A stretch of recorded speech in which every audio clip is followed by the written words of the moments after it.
From a distant planet, an amoeba grew tired of being a corporate employee and decided to escape to Earth, finally stepping away from the grind. He just wanted to retire, but his strange behavior confused everyone around him. He went through hell but became a true legend. Will he be able to keep his secret and finally rest? Or will he have to face the consequences of his actions here on Earth? What will be the fate of a magical amoeba here on Earth? We will have to find out. The story begins at a press conference where reporters demanded answers. They asked if it was true that he had cleared an A-rank dungeon by himself. Rumors surfaced that he had defeated an S-rank hunter during the incident. Was he hiding his awakening level all this time? The protagonist looked at them in silence and thought it was just a coincidence. It wasn't about the skills that the gathered people were discussing. He was there thanks to a bit of luck and charm. The reporter shouted what his plans were for the upcoming cases. The protagonist thought about what a Greek gift really was. He retorted that if he had plans, this wouldn't have happened. He wondered what would happen if they discovered he was just a rank F hunter. The supposedly defeated S-rank hunter would want to destroy him. It was unlikely that the elite ranker would leave him alone after the incident.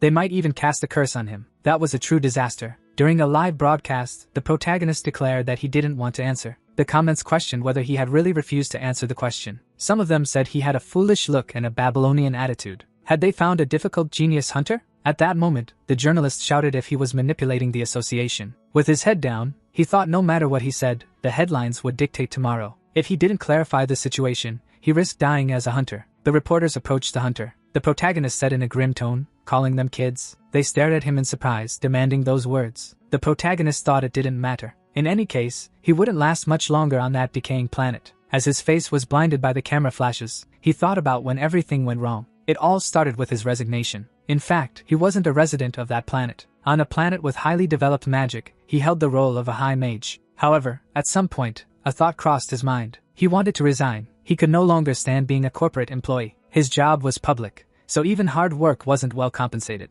640 days of work per year without vacations or days off. Overtime became the norm over time. He couldn't remember the last time he left work on time. But thinking about it, the only problem was how to resign. He was tasked with an important role from which one couldn't simply walk away. High-ranking creatures are limited in their ability to escape work. His brain would take a shock if he tried to use teleportation magic. Even if he managed to leave his workplace, it was impossible to hide. The protagonist had a thought: why not get rid of them? He couldn't harm his own race or himself. Going on the run was out of the question. However, during yet another brainstorming session, he had an idea. Magic only limits his body but doesn't affect his soul. So perhaps the soul could escape, right? The protagonist lived with this idea for 10 years. After many trials and errors, a unique spell would work. He would be able to separate his soul and settle on a remote planet. The protagonist used magic and thought it was a success. He truly managed to be a real genius. He bid farewell to his damn job. He wished those idiots would figure out how to manage the planet without him. He opened his eyes and looked at his hand in surprise. The protagonist thought it looked like an elongated protein mass. Luck was on his side. It seemed that the host's soul had recently left this body. In any case, his plan worked. He thought with a smile that even reincarnation was a simple task for him. He tested his vocal cords and found that imitating the local language felt natural. He also didn't feel any issues with motor functions. However, why couldn't he remember anything? He needed information. His memories seemed to be shattered. Suddenly, he cried out in pain,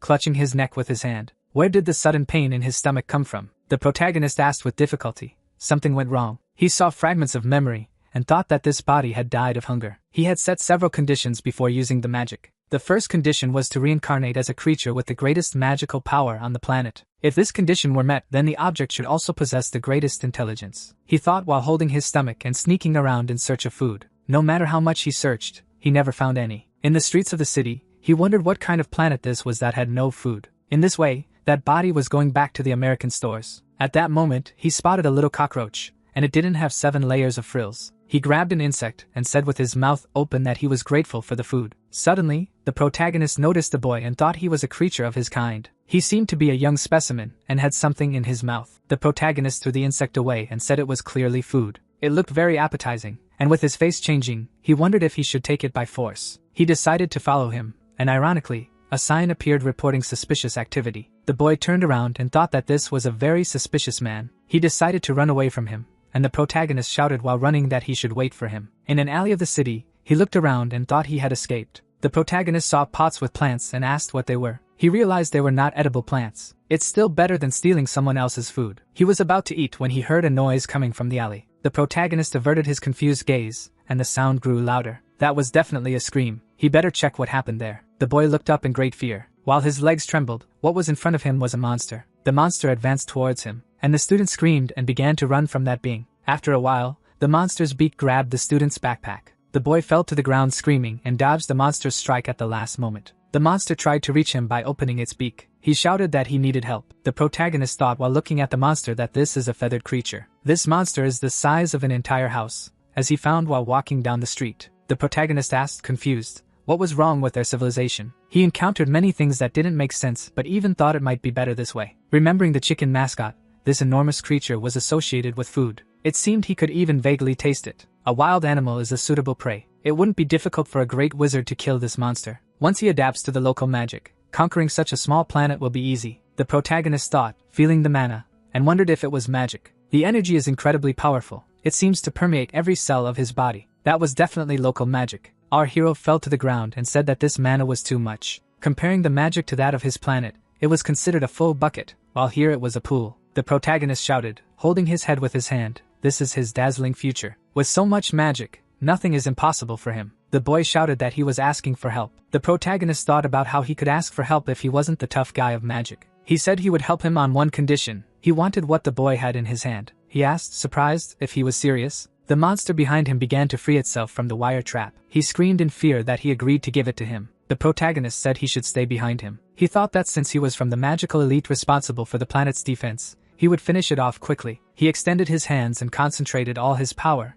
but nothing happened. He commented that this was strange and that maybe he was just anxious about his first day. He tried to cast an explosion spell, but not even the powder appeared. Then he tried to cast a water-type magic, but not even a drizzle occurred. He tried other types of spells, but none worked. He looked at his hand, frozen, wondering why his magic wasn't working. The protagonist ran from the monster in panic and shouted that he needed help. Then on the road, he almost got hit by a car. The driver shouted, calling him an idiot, and thought that guy wanted to go to the American stores. The protagonist thought that this creature had chased him as long as it could see him. He needed to change direction. The monster was furiously chasing him as he ran in panic. Then the protagonist thought he had come out onto a wide road. Why was this creature only chasing him? And he thought he hadn't eaten anything. Things were bad for him, and he felt weak. Suddenly, the monster jumped high, and he wondered if this enormous creature could also fly. He was fleeing from the monster and thought that at this rate, he himself would be devoured. Suddenly, the protagonist felt a pain in his leg and thought something was limiting him. He lost his balance in a construction site. The monster passed by him, hitting the building with its beak. There was a deafening roar, causing him to cover his ears with his hands. He opened his eyes and asked, looking at the monster's body, what had happened. This creature really collided with the wall. The protagonist thought that some birds dive at dangerous angles and collide. He wanted to ask the local scientists why these creatures were so stupid. He noticed, as his stomach growled, that now was not the time for that. He thought, touching the monster with his hand, whether it was edible. Then the amino acid structure must be suitable for eating. Xian Wu-yun, the hunter, asked in shock how this happened. She looked at him with a look of total surprise. Then Wu-yun remembered how the boy screamed while the police officer ran beside him, saying they needed to get there faster. The monster was chasing a man. They needed to hurry, she asked. It was last seen here. The police officer confirmed that it was. Wu-yun declared that they should not approach. She thought it was a rookie killer, a bird monster that lived near the sand gate. Originally, she thought it was a monster that could be defeated with a normal weapon. At some point, the classification of the rookie killer was raised to C due to its speed. Wu gritted her teeth and thought that hunters wouldn't even have time to react to the attack. She needed to act quickly to avoid casualties. Then she thought she couldn't believe her eyes. There was a person there who left her speechless. She wondered if it was really possible. Surprise. The police officer shouted to Wu what was wrong. The boy shouted to him that he had brought the police. The police officer thanked him for his work. He said they received a tip about the monster and rushed over. They were incredibly lucky to have a hunter nearby. The protagonist was confused. He was really called a hunter. He couldn't remember who or what hunters were. The police officer said with a smile that he was grateful to him for capturing the monster. Wu was surprised at how he defeated that monster alone. The habitat of the rookie killer is a quicksand area, so it's easier to capture. It was enough to navigate the surroundings to catch it on a hard surface. However, this requires elite skill, and analyzing it died this way. This means that the classification of this hunter is no less than C. After a while, the protagonist told the boy that he should stay still. The protagonist asked, extending his hand, if he remembered their agreement. The boy, reluctant, handed over his food. Then he tasted the food and felt it was incredible. It had been so long since he evolved that he forgot how good it was to savor something. The agent wondered if she really took candy from a child. The boy sadly said it was his fresh tangerine. She introduced herself and said she was from the Hunters Association. Wu shook his hand and commented that it was amazing that he had defeated the monster. The protagonist greeted her with his hands dirty from food. He said, wiping his hand with a napkin, that his face was unknown to her. She should send a report to the association, so she asked for his license. He would try to avoid it in every way since he didn't know what it was. Our hero said he was sorry to her but didn't bring one with him. Woon crossed his arms and said that he would just look it up in the system and asked for his details. He still hadn't remembered the name of this body. She looked at him confused and then shouted if he really had one. If not, it would be illegal. The protagonist thought he didn't quite understand but was in a bind. He said he had registered. He just left his license at home and would bring it in a jump. His face said the opposite, like he would never come back here. At his house, he searched for documents. He ended up finding a card with his new name, Kim Kiryu. He also looked for the so-called hunter's license but had no luck. He looked on the table and found a pack. He wondered what that pack was, and a memory came. It was cigarettes. The owner of this previous body was a lousy, rotten, and horse smoker. For mages, this is an extremely destructive habit. They combine the internal energy that circulates in the body with the external energy that exists in nature. Where this magic is combined is in the respiratory system, that is, in the lungs. The protagonist threw the pack of cigarettes on the ground and shouted in anger that he couldn't use magic because of this idiot. How could he destroy his own lungs? He shouted indignantly. He is indeed the pride of the Proerd. In Alpha Ori, where most of the population had magic, this was unthinkable. He hoped they could be primitive, but this type really surprised him. Kiryu exhaled heavily and thought he should calm down. The protagonist said frustrated that he could no longer change the past. It was his fault for thinking only about the amount of magic and not the state of his body. The protagonist thought there should be a way to fix everything. After all, he managed to escape, so he was not willing to give up so quickly. At the police station in search of answers, he pursued a personal investigation. The police officer asked why he was doing that. The protagonist apologized, lowering his head. He said he underestimated life on Earth. After 10 minutes of a personal investigation, he stepped out onto the street, hungry. He thought the conversation had lasted 10 minutes, and his hunger had not diminished. Shivering, he thought he had much to learn, but he needed to eat first. He smelled something very pleasant, and wondered where it came from. After that, Kiryu read the sign of the establishment, and thought about what pork soup was. After a while, a hot soup was placed on the protagonist's table. The food was so close. He had just been torturing himself in vain all this time. It was time to try that appetizing food. He thought as he began to eat that it was wonderful. It was incredibly hot but delicious. His mouth was burning as if he had bitten into a coccinea straight from the hot oil. However, he couldn't stop. His hands moved on their own. He had already fallen in love with the local food. Until then, everything was fine until he found himself at the police station again. The police officer asked if there were such serious problems in his country. The protagonist simply filled his belly and ran away. Kiryu tried to explain and said he simply forgot to pay. Another police officer remembered him and asked why the hunter was there. Then, at the exit of the police station, he said he shouldn't do that again. They would let it pass as a warning the first time. The protagonist lowered his head and said he would definitely pay next time. The police officer said he should wait a little. Before that, he had investigated and discovered that he didn't have the license. He handed over a pamphlet and said he advised visiting the testing center of the association. He didn't need to worry about money, it was free. Then the police officer shouted goodbye, saying he definitely should take the test. The protagonist looked at the pamphlet, confused, and thought what kind of awakening this was. It was some kind of concept that should be familiar to the people of Earth. Maybe he should try. It wasn't that far from here. After some time in the testing center building, Kiryu wondered if it was really there. It seemed he had been there before, and he seemed to have received a skill rating of F. As he remembered, he was already an awakened one with an F rating. Wu noticed they met again, and they greeted each other. She asked what brought him to the association and inquired about his documents. The protagonist felt anxious and thought he had deceived her last time. However, the memories returned in time. Now he was sure of what he was saying. Apologizing that last time he said all kinds of nonsense out of panic. He didn't have a hunter's license, as he had told her. She crossed her arms and now it made sense why he hadn't come back. Kiryu said he registered his awakening. He didn't receive a license because the result was a complete disappointment. She asked what he meant by that. The protagonist stated that he was an F rank. Wu Yun shouted in shock, then how could he defeat the rookie killer? The protagonist pointed out that it was just a coincidence. He collided with the wall. She looked at him with a confused expression at the words of that blonde guy. Wu then thought that the monster couldn't adapt, and was dragged up. Such cases had happened before, but when she saw him for the first time, he seemed so calm. As if he had already killed hundreds of such monsters. That guy was very suspicious. Why was he trying to hide his ranking? Such people are dangerous. It is likely that this person is one of them. She commented with a smile that it was really lucky. The bird was kind of dumb anyway. From what Kiryu understood, people use facial expressions to express their emotions. He should learn this to seem friendlier to others. Kiryu made a terrible face and said it was true that he had a lot of luck. Wu thought while staring at him in shock that something was wrong with his face. Xian should leave for now because of his strange attitude. She mentioned that she had something to give to the protagonist. She asked him to say his name and extend his hand right after. The protagonist happily thought if she was really giving money as a greeting. He asked why she was giving this to him. She said he left a body at the association, and she was giving him a reward. Kiryu thought that the cost of the food he had tried earlier was 8,000 won. The protagonist commented that he didn't think the creature was that expensive. That bird had fancy and expensive wings, so it cost that much, he asked. Xian Wuyun said with crossed arms that it wasn't quite like that. It doesn't carry much value, but they were very lucky to find a magic stone in it. Nowadays, C-class stones sell for 2 million. The protagonist asked, confused, then why did he only receive 50,000 won? She said he should understand that damages were caused to the city during the capture. If the involved hunter hadn't escaped, they could have used legal immunity. He lamented this, and Wuyun said it was okay, said goodbye,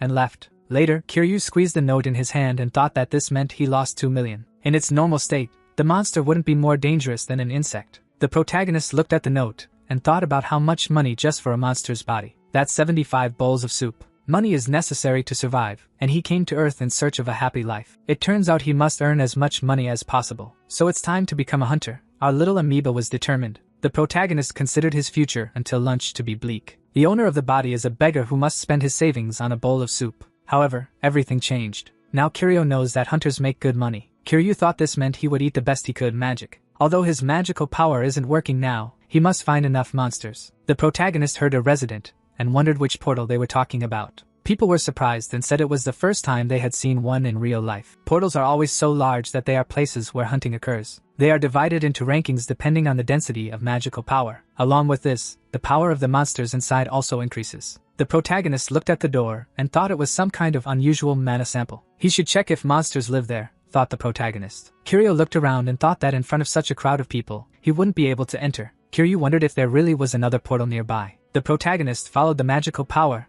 and thought he was getting closer to the source. After some time outside the city, the protagonist thought this was another door. After Kiryu tiredly said he thought he would die before he could level up. He spotted police tape and asked what that was. The crowd had a strange aesthetic. The protagonist asked, approaching the door, why they were decorating the plants with ribbons. Just before that, at the entrance of the door, Yun reported on the phone that they were already at the door. The manager asked if there were civilians at the location where he was. He noted that there was no one. The tape was also in place. The manager stated that these mutations would soon drive him crazy, and he lost count of how many times the rankings changed this month. Yun Xian said there was no need to worry, and that his team would immediately start an investigation. He immediately hung up the phone and told his allies it was time for them to enter. Yun Xian then said that the caves smelled terribly in the middle of summer. He looked at the device in his hand and saw that the magical density was at level D. Coleman noted that they were already used to this. When something happens, the ranking of the door jumps 2 levels. The team needs to resolve this quickly and then go have a drink. Yun Xian asked, looking around, if they should slow down. The team was going too fast. He asked why they should do that. Yun said, worried,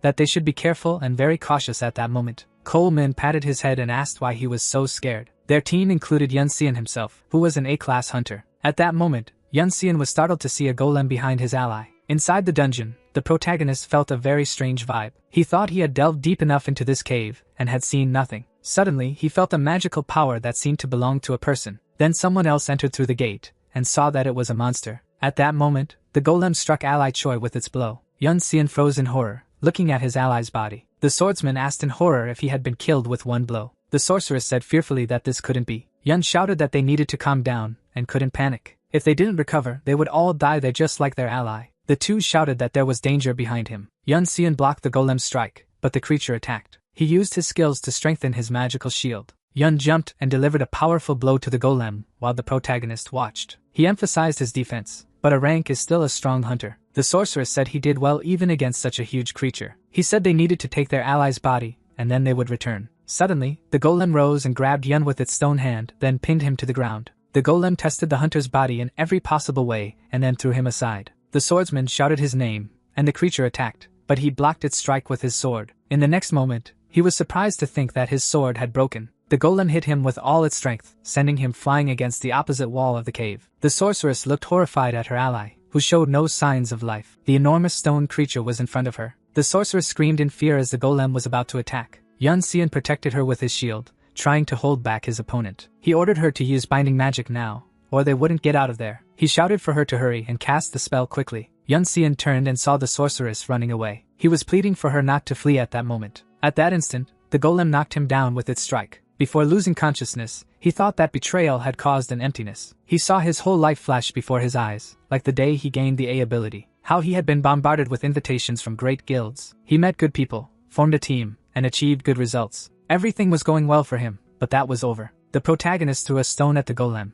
and the creature looked at him. The creature began to approach him. The protagonist at least analyzed the golem. It is a clay creature that uses magic to move. In Alpha Ori, they performed a variety of functions, from construction work to military machines. These creatures played an important role in shaping their nation. He even has a degree in combat golem research. He observed that there were no more monsters here because this golem was on guard. Once the guard is awake, it won't be so easy to leave. The protagonist is forced to deal with this. The golem was about to attack. He couldn't use magic but had his skills. The golem attacked him furiously as if it were mad. The protagonist dodged its strike. The creature charged at him again, and the protagonist easily evaded. It used a crushing blow, but he jumped to the side at the last moment. After that, Kiryu thought he sounded confident, but in reality, it wasn't that simple. He could avoid the attacks of this creature due to its size and because it was clumsy. However, its body is very weak. The protagonist dodged the enemy's strike at the last moment. He began to deliver a series of blows that the protagonist successfully evaded. The creature hit the ground hard, and its hand got stuck. He thought this was exactly what he expected. Golems are easy to stop. The enormous stone in its hand is a sensor to recognize magical power. Just send an emergency stop command to the sensor. In terms of safety, only the owner or creator of the golem can do this.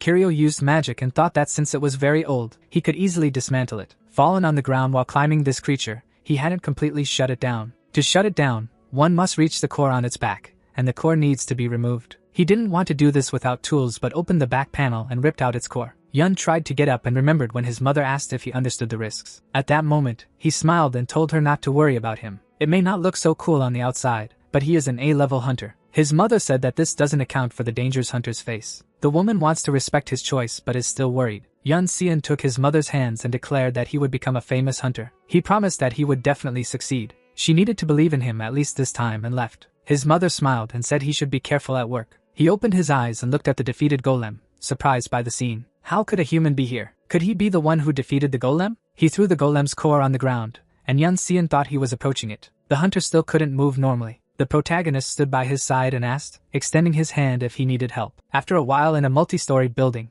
a sensationalist article about the incident at the gate was posted. A man asked why they had written such a headline. Yun Sung commented that the article had nothing to do with the subject. Meanwhile, the frustrated manager questioned him about the incident. Knowing that someone else had defeated the golem was disappointing. Yun was shocked by his words. He continued to question whether he was stronger than someone who could not be unknown. No one recognized him. Even by description, he could be an unregistered hunter. Fortunately, the focus was on the monster. Otherwise, there would have been consequences. Yun interrupted, shouting and not allowing him to finish. He said it was for his own good, as that could harm his career. If an rank hunter showed weakness, he would immediately become a target. He questioned why he hadn't said that he had defeated the golem, and Yun stopped. Yun Xian said, apologizing, that it was more important to remain honest. It was the best way to thank that hunter. The one who helped him didn't seem like someone involved in anything illegal, he said suspiciously. Otherwise, that hunter wouldn't have left him alive, and he wanted to return the favor. The director said he understood, adjusting his glasses. If he insisted so much, then he could leave, and he left. He adjusted himself in his chair and thought about the situation. If there was a strong hunter, then he would like to meet him at least once. In the protagonist's room, he looked at the phone and wondered what that was. Kiryu thought that people on Earth were amazing. He had accidentally unlocked his phone the night before and hadn't put it down until dawn. He asked if the information was freely available and felt like he was in heaven. Thanks to that Samsung Pocket, he had a lot of information. First, the gate he was at was not private property. Second, each gate has a level compatible with the entry. There should be management at the entrance for security reasons. Korea was a country that controlled this, so even entering the gate required permission. The licensing agency was the Korea Hunter Association. Third, Yun Xian was not a thief trying to steal someone else's gate. Kiryu noted that this meant he needed to obtain a hunter license. The protagonist studied the list of things needed to obtain a license. An association staff member said they had completed the theoretical course and should wait. Our hero thought, yawning, that this was boring. He received a technological device specifically for the hunter area. Kiryu asked what it was, and the other participants asked, surprised. He looked at everyone, wondering if he had said something wrong. Other participants were shocked, as if he were an alien from another world. Kiryu, with a blank expression, wondered if he had been too obvious. The staff member said it was an analyzer that he would use and would explain how to use it. The protagonist thought it was interesting and seemed to use another type of technology. He asked if everyone had received their analyzers and that they should point them at the monsters. Our hero thought, looking at the monster, if just pointing the lens. The device said it was a poisonous butterfly Ephraim. Kiryu thought, looking closely, so people use devices to identify monsters. The staff member said this device had an item search function. He said it would help find valuable resources that he could try now. He used the analyzer on the staff member, and the device reported that nothing was detected. The protagonist thought that the device didn't work on people. Kiryu then used it on a nearby plant, which reported that it was a simple fruit. The protagonist thought he now understood how the item analysis function worked. Kiryu was perplexed, asking why this happened. It should analyze valuable resources, being able to detect only objects with mana. This means that the value of any resource is determined solely by that parameter. This is a simple method, although this device doesn't seem to have much accuracy. There are many valuable resources around that do not contain mana. The soil is a prime example in that situation. At first glance, it seems unimportant, but it is a rare substance for absorbing mana. Apparently, no one here knows about this magic, although that is strange. Here, where magical research is underdeveloped, this fact cannot be ignored. Why are the people unaware of this? He asked, placing his hand on his chin. He felt a light bulb go off in his head. Could this be the reason? He turned to the staff member and asked if he could answer a question. He asked if he could say when wizards began to appear in Korea. He said it was 7 years ago, and the opening of the dungeons was a shock to everyone. That was when the awakened began to appear all over the world. The protagonist thought if he was serious. Only 7 years had passed. Why was it such a short time? He said. Alpha Ori has a history of magic that dates back over 60,000 years. Now everything had become clear to him. All this time he had been surrounded by humans who knew nothing. That's why all their electronics only work on electricity and struggle with the internet. He looked at the device and thought that this planet is lagging behind in magical research. They compensated for this with technology that does not match the level of knowledge. He would never have believed that evolution could take such a strange turn.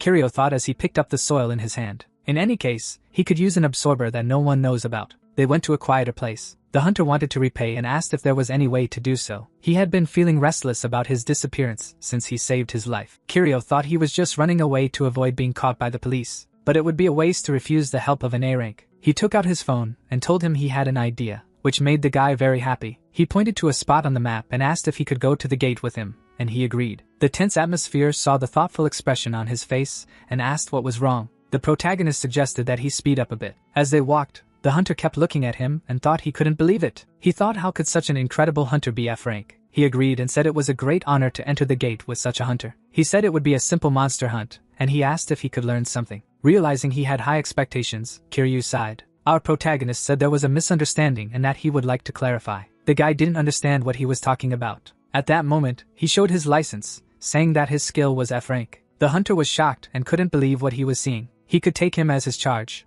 thus allowing him to enter the portal. Yun Xian still couldn't believe he was of such a low rank and remembered hearing something. Strong men and hunters are forcibly sent to suppress dungeon breaks, so there are rumors of people hiding their true rank to avoid pressure. For a moment, Yun thought he was also hiding his rank. At that point, they had already arrived at the gate. Kiryu looked down and said he found it. In front of him was a huge crater on fire, where monsters were having fun. Yun looked at them and said that was a flame spitter. Some time ago, there was a translation error in the analyzer. These monsters were originally discovered in Ohio. It was a bat engulfed in flames, so they wanted to insert it into the pixie system as a fire bat. But due to a translation error, the name was adapted as Flamespitter. Kiryu noted that he knew a lot about the subject. Suddenly, the monsters heard their conversation and became very active. Yoon was distressed. A pillar of fire rose from the crater, and the bats began to fly everywhere. They surrounded the two hunters. Kiryu shoved his hand into his bag. Then Yunsing asked what he was so interested in. What was in that bag? He looked at the monsters flying directly toward them. Then he threw the dirt he had saved, making their wings immediately catch fire. They screamed loudly and fell at the same time. Kiryu told the hunter that this was a suitable item for situations like this. Yunsing looked at the monsters in surprise. He didn't want to distract him from the hunt but was curious about one thing. Why would he use items? Monsters of C rank can be captured by hand. The protagonist looked at him and thought, did this guy read my hunter license or not? From the top of A rank, you can't see how hard it is for lower ranks. He asked if he had ever thought about the nature of awakening itself. People lift a truck. They fill the barren land with water, literally changing the environment. But these abilities are not obtained through effort. They simply fell upon them. If there is no reason to appear, then there is no need for a reason to disappear. He believes that this power is deserved, so he does not intend to depend on it. He hoped he would believe in this nonsense. Yunsing's mouth dropped in shock. Hearing his wise speech, he began to cry and said he was absolutely right. Kiryu was even surprised that it worked. The hunter said that mutations becoming more unpredictable would be better to prepare. He took his hand and said he was looking for easy ways to train. Suddenly, a terrible thought occurred to him, and he covered his mouth with his hands. He said that people with a high level of awakening feel power and their instincts. There is practically no aura emanating from him, just like a fly. The protagonist looked at him in shock as he spoke. He thought he called the best mage of Alpha Ori a fly. How dare he? Yoon asked if he had trained his controls so much that he no longer transmitted anything. Meanwhile, Kiryu was trying to calm himself with that primitive kind. He confirmed the hunter's words, and they returned to the city. At the diner, Yoon asked if there was anything else to do. He could invite him. He said he could learn a lot from him, but the truth is that his team had fallen apart. Hunting alone was dangerous, and forming a new team was difficult. Our hero remembered that he probably hadn't gotten over the betrayal of his previous team. He agreed to invite him for an attack again, but warned him that he wouldn't save him. He had to protect himself. He didn't have the capacity to take care of him all the time. He decided to tell him what his mistake was during the golem incident. They continued talking, and the food had already run out. On their way out, Yun opened the door for him and asked how old he was. When they left the diner together, he said he was 22 years old. While he was taking out his ID, he wondered how old he was. Yunsing offered to exchange numbers with him. Then Kiryu showed his ID card, and he asked in surprise if he was 24 years old.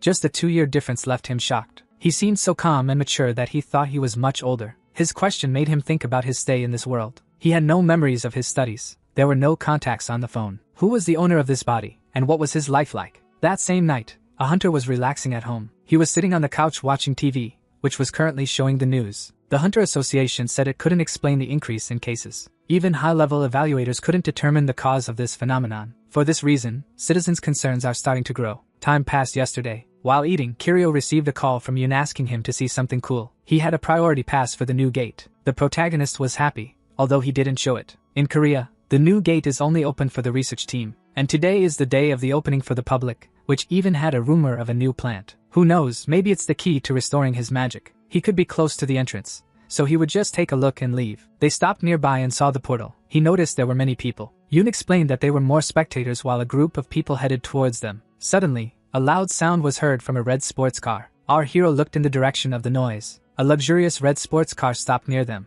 A hunter named Kang Chang-ho got out, surprising everyone with his presence there. Kiryu asked who he was. Yoon Sung said he was an S-rank hunter. He looked closer and noticed that he had incredibly stable mana. Chang-ho noticed his intense gaze and looked at him with his bright green eyes. He realized that his eyes were different, and Yoon whispered that they were a rare item. Seeing the hunter approaching, he stopped gossiping and began to tremble at the base. Chang-ho approached Kiryu and asked his name. When he said it, he wanted to ask about his rank. Yoon nervously greeted the hunter and said he was just his handler. Chang-ho shot him a disapproving look and said he wasn't talking to him. This made the boy really uncomfortable, and Kiryu said he was F rank. This made Chang-ho laugh and look at him suspiciously as he felt his mana. Even severe lung damage does not reduce the amount of mana in the body. Apparently, this mage is at a high level that can sense the smallest details. He offered to show his license. Chang was surprised that someone with F rank would have such confidence to look into his eyes. He wanted to offer him something, but Yoon intervened, nervously pushing Kiryu. They said they came to admire, and it was time to go, or they would lose their place in line.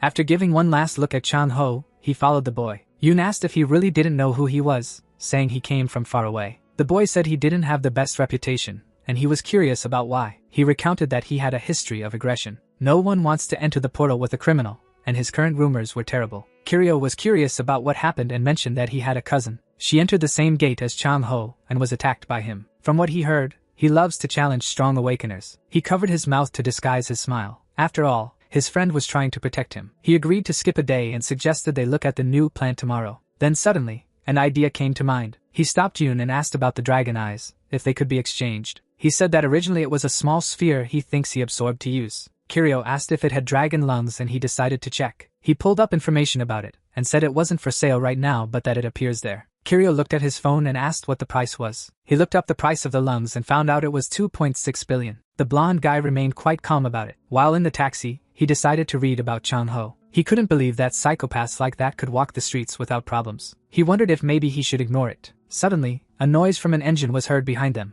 A red sports car crashed into the taxi from behind, pushing it forward. The driver barely managed to regain control and stopped. Afterward, he turned to his passenger and asked worriedly if he was okay. Kiryu, who had fallen from his seat, confirmed hesitantly. After that, the taxi driver jumped out of the car and angrily shouted where he got his license, telling him to get out of the car immediately. Chang-ho got out of the car and apologized with a smile, saying he hadn't driven in a long time, so he confused the accelerator with the brake. Our protagonist was quite surprised to see this guy. He approached, saying he would like to resolve this and offered to exchange contacts. Kiryu looked at him while the driver trembled at the base and asked him to pay for the repairs. Chang-ho gave him the money. He bowed deeply, thanking him for it, and Kiryu wondered how much was there. After that, the hunter handed over his phone and asked him to note down his contact. Our protagonist didn't understand what he was trying to say. Is this how Earthlings resolve issues with accidents? If he just needed his number, then he didn't mind. He noted his number in his phone and looked more closely at him. Chang-ho, the only son of a magnate, was born with a silver spoon and became a hunter. He once had a criminal record for assault even before his awakening.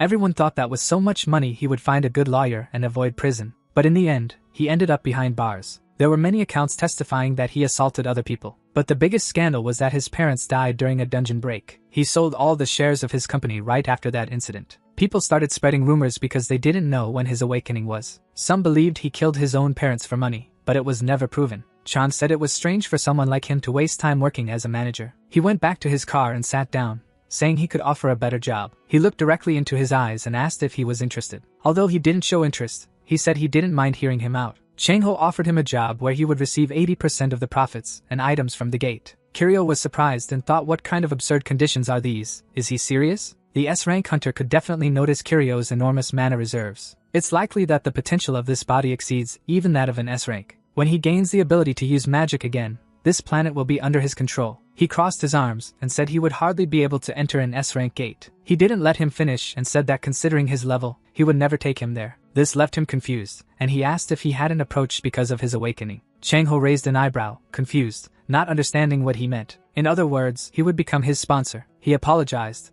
explaining that he had misunderstood everything from the beginning, and the hunter asked if he would accept his proposal. Before agreeing, he decided to ask what his interest was in this deal, and the guy just smiled in response. Kiryu felt uneasy at that moment. He really missed Yun Song. Soon he found him and told him everything, exclaiming in surprise. He confirmed and said he quickly left there, saying he had an appointment with him. In fact, he was almost certain that he caused that accident on purpose. Yun Song pointed out that it seemed he was really looking for strong hunters, and if Chang-ho did something, he would definitely defend him. But he was thinking about what to do next. Yun asked if he had watched TV that morning. Last year, Korea ranked second in gate management. He said that the damages had decreased and that they would be able to mitigate this problem. Kiryu was also interested in gates, which remain an unknown concept. 7 years ago, monster gates and awakened beings appeared. The principles of magic are based on the use of mana from the planet's core. Unlike Alpha Uri, Earth has a layer of rock that makes it difficult for mana to reach the surface. But the gates that appeared became a kind of holes for mana to leak out, and some people were affected by them and became awakened. But the principles of the gates are not very clear, and inside them are monsters. Whose technology could this be if it is neither from Alpha Uri nor from Earth? While thinking about this, Yun tried to call him many times. He asked if Kiryu was okay. He apologized for being lost in thought. He was trying to put himself in the shoes of someone who could create all these gates. The reasons are unknown, but the monsters have a goal: to clean up in general. Magical items are like bait in a mousetrap. If the mice learned to escape, the man who said it wouldn't get angry. Yun commented that this made sense while Kiryu shuddered because he felt something. The energy was boiling beneath his feet like lava. He quickly looked around and, noticing bluish chains of light in the air, realized it was mana and ran towards Yun, pushing him away from himself. Watching the growing flashes, the boy became worried. A huge column of mana shot up into the sky, and Kiryu was sucked in. Soon he woke up, but in a different place. In front of him was a long white corridor, and he quickly looked around, wondering if this was a gate. He imagined that encountering a strong monster in a place like this would be equivalent to death. He needed to get out of here. But how would he escape with a body that couldn't even use simple magic? Walking further, he came across massive doors and a stone plaque with something written on it. Suddenly, footsteps were heard from both sides. He turned to see Chang-ho and an unknown hunter. Both walked to the center of the room. Chan greeted the second hunter, who was Jong Haezong, back from a trip. Kiryu thought they didn't seem like close friends and asked if they knew each other. The two hunters looked at him, confused. Chang-ho asked if he didn't know him. He replied in his mind that he didn't. Chang-ho mockingly said he should post more stories like Virginia. He told Kiryu that he was an S-rank hunter and also one of the best in Korea. He didn't expect him to be such an important person. He said that everyone generally calls him a national hero, but he wouldn't say anything more. He introduced them, and Kiryu, noticing his gaze, wondered why he was looking. Haezong asked if everyone was suddenly sucked in here. Both nodded, and he pressed the button on his bracelet. Calling up the system window, Kiryu looked and thought it was an elegant analyzer. The bracelet showed him information about where they were, in an EX gate. Kiryu remembered that he once read about this rank and decided to search for information online. But his phone wasn't working. Chang-ho checked his phone, and it didn't work either. If they didn't get out of there, the phone would die. Haezong noticed there was something written on the slab. A symbol of true faith would be the key. Since they could only pass through this door in front of them, they began to work. Haezong pressed against the door with both hands but couldn't open it. Haezong asked for Chang-ho's help, who reluctantly agreed. Then he approached him, and Haezong's hand caught fire, and the flames spread. Chang-ho, in turn, used his abilities and covered the door with all his strength. Kiryu was very surprised. S-rank mages are truly on another level. These are people endowed with exceptional talent and monstrous abilities. However, nothing changed. Their efforts were in vain. Changho sighed and pointed out that brute force wouldn't help here. Kiryu turned and looked at the lion statue and said they had another option. The hunters approached it, and Changho, looking at the lion's mouth, turned to the guys with a smile and said, "How about putting your hand inside the mouth?" They remained silent. Kiryu thought they would be stuck. Since they were sucked in here, they had no supplies with them, meaning they were trapped. Unexpectedly for him, Haezong put his hand in the lion's mouth, and a roaring sound echoed in the room. The stone door opened. They were about to move forward, but Kiryu noticed Haezong looking at his hand with concern and asked if something was wrong. He showed the marks left by the teeth and said he had drunk his tomato juice. He even tried to pull his hand out due to the unexpected pain, but the statue held on tight. For a moment, he even thought about cutting it off. Changho did not react to this and suggested they move quickly. Kiryu, looking at him, realized he had a bad feeling. They walked down the white corridor and saw they were back in the same room. Changho made an unsatisfied expression. There was also a lion statue in the room. Haezong pushed him with his shoulder, moving forward and shoved his hand into his mouth. The doors opened, but they found themselves in the same room again. Kiryu wondered if they were doing the right thing. Haezong asked if Changho could open the next door, and he questioned why it was him. He said that the absorbed blood dose varies. The first was small, but the second made him feel a bit unwell. If the dose increases each time, then it would be better if each one was a little. Changho said he was fine so far, so why not continue? His words made Haezong's calm expression change. He said unhappily that he could consider this a refusal to cooperate. The boy smiled and mocked, asking if he knew his rank. Haezong said he didn't care, put his hand on his sword, and asked him to cooperate. Changho challengingly asked what would happen if he refused. Kiryu tried to intervene in the fight, but Changho interrupted him. If they kept opening the doors, there was a risk of encountering the statue itself. He should at least decide when he would do this, and that sounded fairer. Moreover, there was another hunter with them. Why didn't he ask? This made Kiryu very nervous because the survival rate is about 60%. They usually don't have monsters, but that doesn't mean they are safe. A labyrinth that can only be advanced after offering blood. In other words, passing through the gate requires the sacrifice of one of the team members. It seems he got himself into a very bad situation. Haezong asked if he was suggesting to push the work to a level F. He wanted to say something more but stopped upon hearing a growl. The three turned around quickly. They saw a black wolf coming out of the hallway, showing its teeth at them. Kiryu didn't expect there to be monsters wandering around. At that moment, the wolf growled and then jumped at him. He covered his face with his hands in fear, but Haezong came to his rescue in time. He lunged forward and pierced his opponent with a fire blade in a leap. When he landed and turned around, the wolf had already disappeared. Kiryu was very surprised and wanted to know about his abilities and his partner beside him. But suddenly he noticed the wolf approaching quickly from behind him. It intended to attack Changho. When it was about to leap onto him, our protagonist alerted him to the danger. He immediately turned, attacked, and crushed the monster. He was stunned by his incredible strength. His awakening gave him a physical boost. After dealing with the monster, the boy said he wasn't as strong as he thought. Haezong said it was too early for them to relax and advised them to look over there. There were drawings on the wall in front of them. Then black wolves began to emerge from there, gradually forming a huge pack. They ran into the room, surrounding the hunters and began to approach. Haezong said they weren't very strong, just numerous, so it would get a bit boring. He asked Changho to take care of those behind him. He replied with a smile and said to take care of his own work. After that, the fight began. The wolves advanced to attack, and the hunters took combat stances. As soon as they got close to them, the boys immediately dealt with them. Changho punched the air, releasing energy that quickly dealt with the opponents. But there were still many wolves, and they began to attack again. Haezong surrounded himself with flames and made several quick cuts with his sword.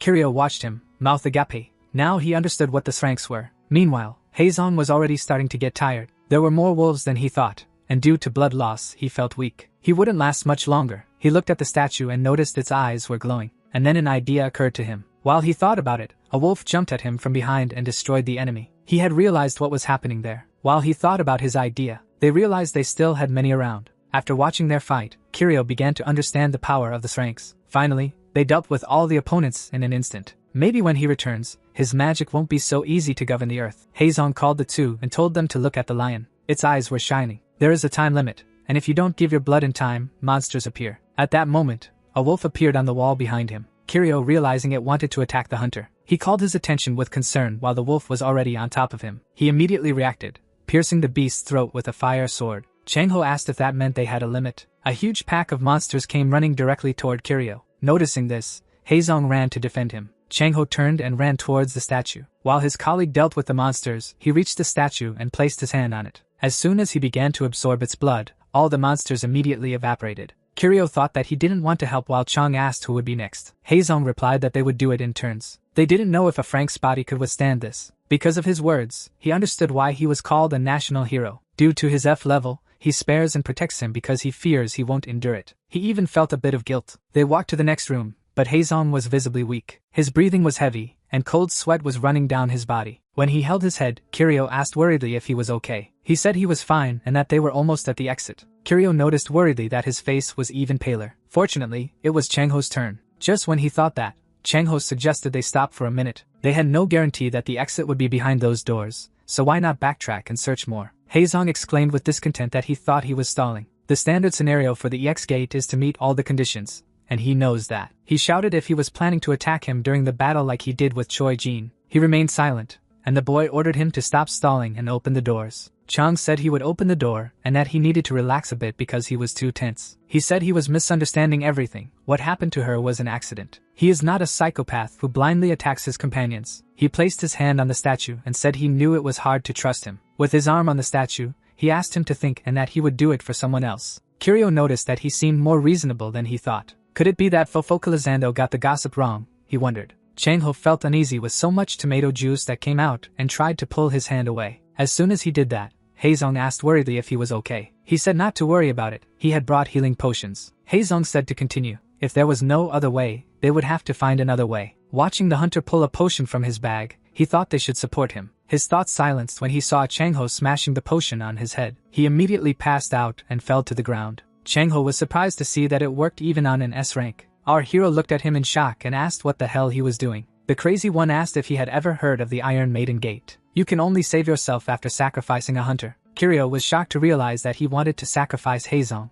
Changho wouldn't want to bet his life on such low survival expectations. He picked up Haezong and threw his arm over his shoulder, and Kiryu thought there was logic in his words. They would need a scapegoat. If they were to sacrifice someone, it would be better to plan for an S rank. But why choose an S rank and not him? Something wasn't right. Changho wanted to place Haezong's hand in the lion's mouth, but our hero intervened. The hunter smiled and asked if he had gained confidence. He let him just stay quiet. He would do it right and get out of here alive. Realizing he couldn't argue, he began to think about how to save Haezong. Changho said this test would end soon. The enormous doors opened, and a beam of blue light came from inside. In front of them was a room with a statue of a woman and an open passage. They were surprised by the scene and the exit clearly in front of them. Changho, not believing his eyes, said that this couldn't be. The hero walked towards the statue while Changho was sure he needed a victim. He knocked out Haezong because if he woke up, he would be very unhappy, and he would have problems. Kiryu told him that the statue had a reward. Then he took the gold bracelet. This is a magical item. He told the hunter that he would need this when he apologized to Haezong. He asked if he should finish him off there while the protagonist was in disbelief. Changho sat him on the ground,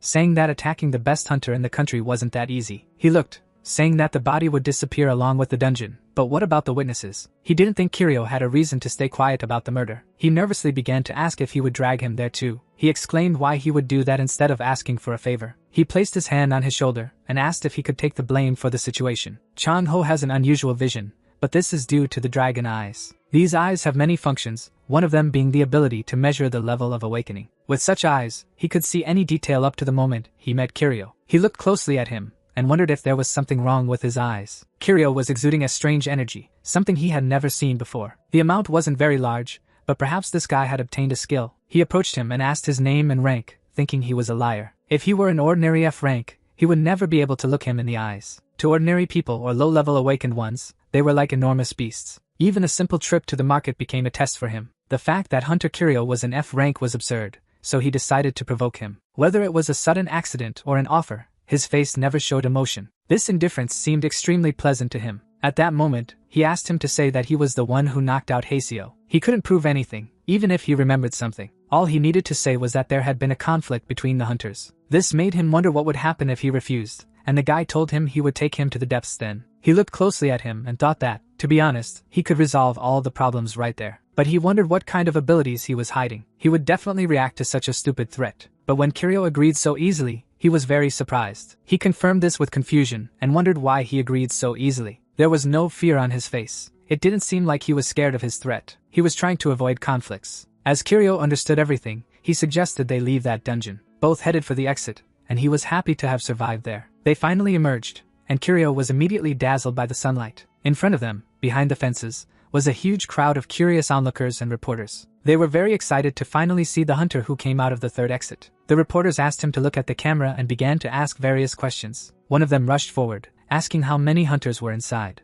He thought about it for a while and then looked, seeing so many gates. At that moment, Chang Ho came out of another exit, carrying Haezong on his back. The reporter's attention immediately turned to them, especially to Haezong. Chang Ho wasn't in a hurry to answer their questions. A girl from the association approached him to find out the circumstances. She had many questions, but the priority was to know what happened to Haezong. He looked at Kiryu and said that during the conflict, that guy knocked out Haezong. He looked at him and thought with displeasure that he was lying right after coming out. After that, the girl from the association pointed and exclaimed that this was absurd. How could a top ranker lose to a hunter she had never seen before? Kiryu was already happy that at least the association's team had common sense. He didn't like that very much and smiled maliciously, after which he shot a glance. His gaze made him feel uneasy. He realized he had no choice. He drew the attention of the association staff and declared that it was true. This news shocked everyone present, but he said he would apologize. The girl looked at him in shock and said that if he wasn't another S rank, then it was impossible. Chang Ho said she was wrong to accuse him. Suddenly, one of the reporters rushed forward intending to ask a question. They bombarded Kiryu with questions about whether he could really knock him out. Microphones were extended,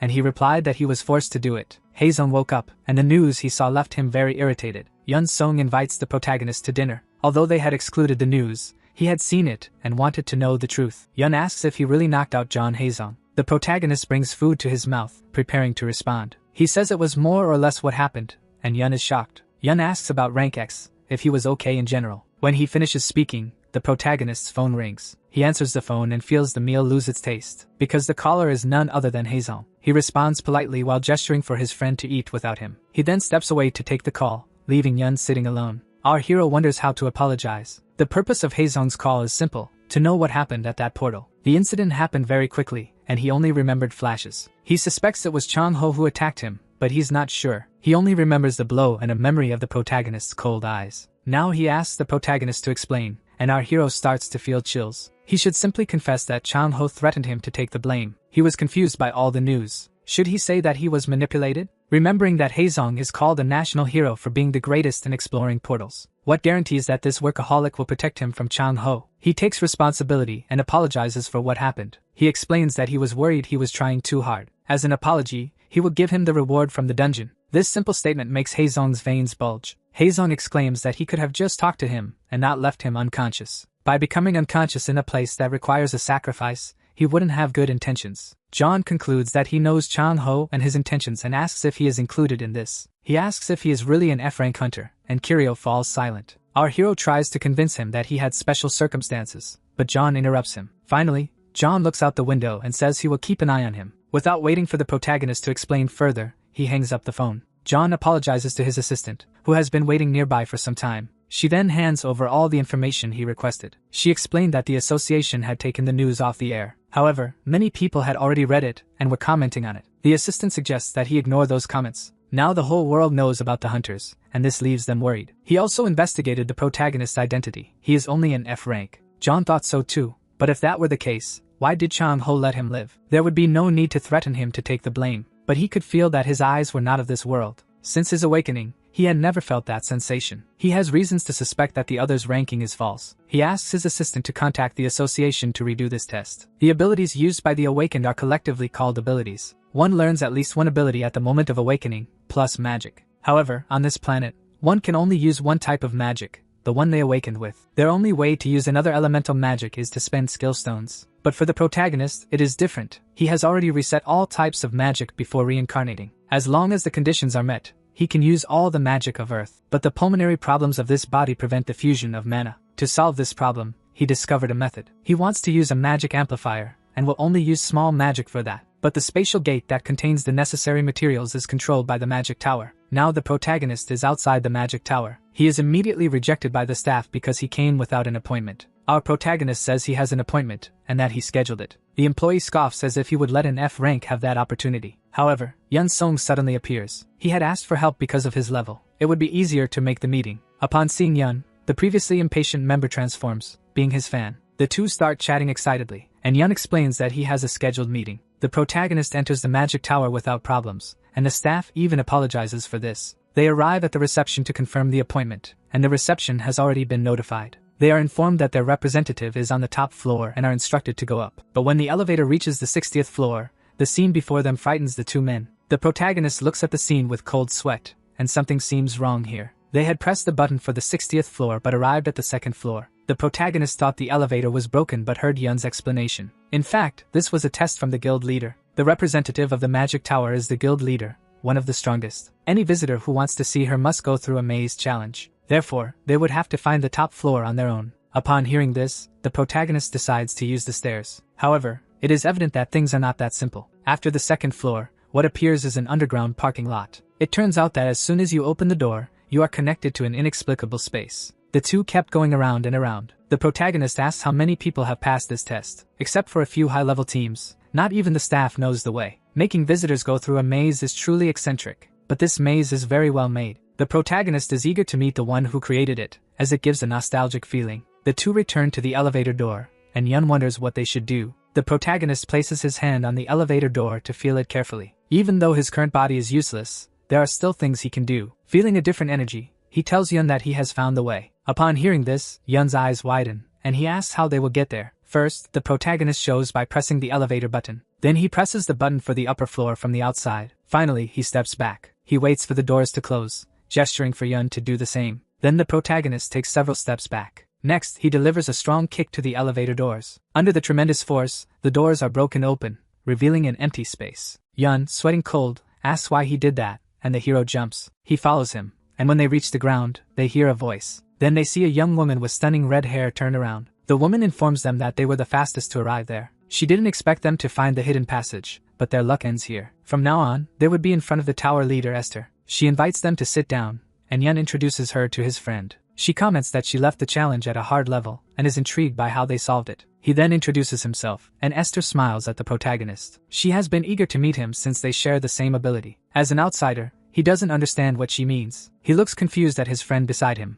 waiting for an explanation. It turns out that Esther believes she has awakened a rare ability that few people possess. Yun explains to the protagonist that Esther has rare curse abilities. The protagonist remembers that she is someone who kills monsters using various effects. She only recently developed magic, and few can use complex spells. Most are like John and Chan Ho, relying purely on brute strength. Even defensive and recovery types like Yun are rare. Users of special abilities like assessment and curses are uncommon. The protagonist bluffs and apologizes for not recognizing her. He is low profile and doesn't understand anything. Esther laughs and says that their hero must have been very busy with everything happening. But enough small talk. Yun said that you wanted to use the portal. The protagonist explains that Yun only made the nomination because his opposition was very low. Esther asks the protagonist what his rank is. Esther is a bit surprised by the F ranking, but she is not too shocked. Assessors are usually like that, although this value is low. Moreover, Esther is curious to know why the protagonist wanted to enter this portal. If he intends to collect materials from the tree, that would be bothersome. He promises that he will not touch the tree area, but even so, she cannot let him enter. After all, monopolizing a space portal requires substantial funding. She is not running a charity. If he really wanted access, he should have come personally and organized negotiations between guilds. That's why she reminds the protagonist not to try to take advantage and that she hates haggling.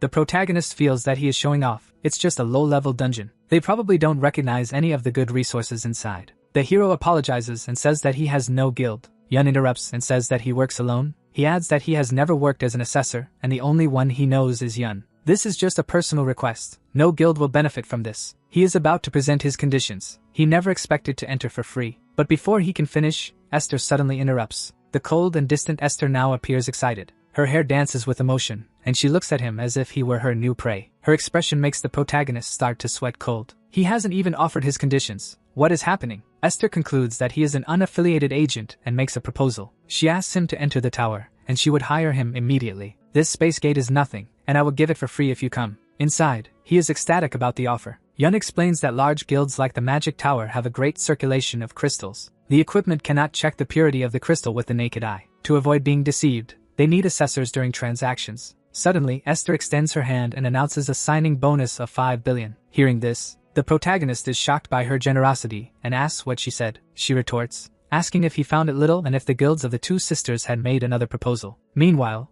the protagonist is thinking about how many meals he could buy, and explains that they hired many excellent assessors, so it will be heavy. The protagonist asks if she really wants him on her team. Esther says of course and smiles at him. At that moment, the protagonist is truly tempted. There is no need to fight and explore space gates, just assess the materials. He is almost ready to agree next, but Esther completes. He would only need to work 4 days a week. However, this single statement destroys the protagonist's fantasy. The words work deeply, provoking his sensitive nerves. I reincarnated to no longer be a CLT employee, and they are trying to hire me again. Having a job means working overtime and reporting to supervisors. Just thinking about it gives the protagonist a headache. Esther produces his highest paid contract. Even the A-rank hunter is shocked, unaware that the protagonist has already lowered his head in disappointment. Then his low voice says, "I'm sorry, but forget this offer." Upon hearing this, Esther was stunned. "How much money do you want?" The protagonist explains that it's not about money. He simply does not want to join any guild. Esther looks directly into his eyes, confirming that this is his true intention. "Rejecting my offer means you will spend a large sum to enter the portal." The protagonist is certainly prepared and asks to make a deal with her. He has knowledge of a substance that can make buildings armored. It can even immunize against any ability and absorb mana. Not even monster attacks will knock him down as he moves toward the window. The protagonist believes this is more than enough as an entry fee. Bored with his talk, Esther says that if the substance works, it's a deal. The protagonist directly pulls out a bag of sand from his pocket. Only he knew where to find it, and could provide as much as she wanted. Yun remembered it was the same sand he used on the bats. However, using this as a condition seems unprofitable. In any case, it's better to gain a bit of goodwill,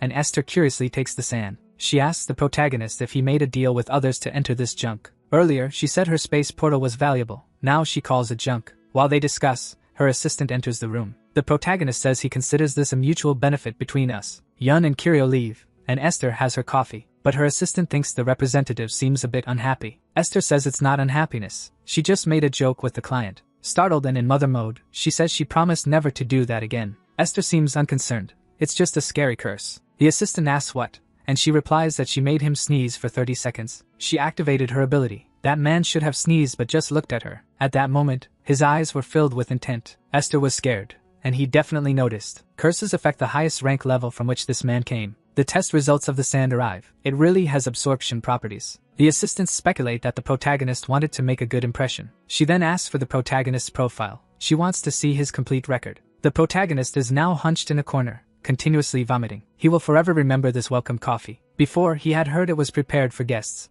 so he drank it without suspicion. And he almost spat it out because it tasted exactly like industrial glue from Alpha Yuri. This drink is special for special guests, and he looked into Esther's eyes, while Esther mistook his gaze for an intent to kill. Little did she know that the protagonist's body is controlled by a cute amoeba. Unless someone's magic is more powerful, no one can take control from him. Even the curse of an S-rank hunter is no exception. Recovered, the protagonist buys mineral water to rinse his mouth. Yun asks about the item he passed to Esther. He didn't know such a substance could extinguish the bats and make buildings armored. He speculates that the protagonist doesn't like the association, but he rebuts. He has no feelings regarding the association. He explains that he just wanted to make a good impression on Esther. This simple statement surprised Yun a lot, who asks if Esther was his type. Yun asks our hero what he is trying to gain from this. The next day, Kiryu wakes up. He feels his body swollen. He looks to the side and checks if an artifact is drying. He entered Esther's space portal. The protagonist recalls that they were facing winged Zei monsters. Yun prepared to attack that horde. Thanks to the hunter, everything was cleared in one move. Kiryu managed to reach his goal quickly, fairy-type wings, and he thanked Yun.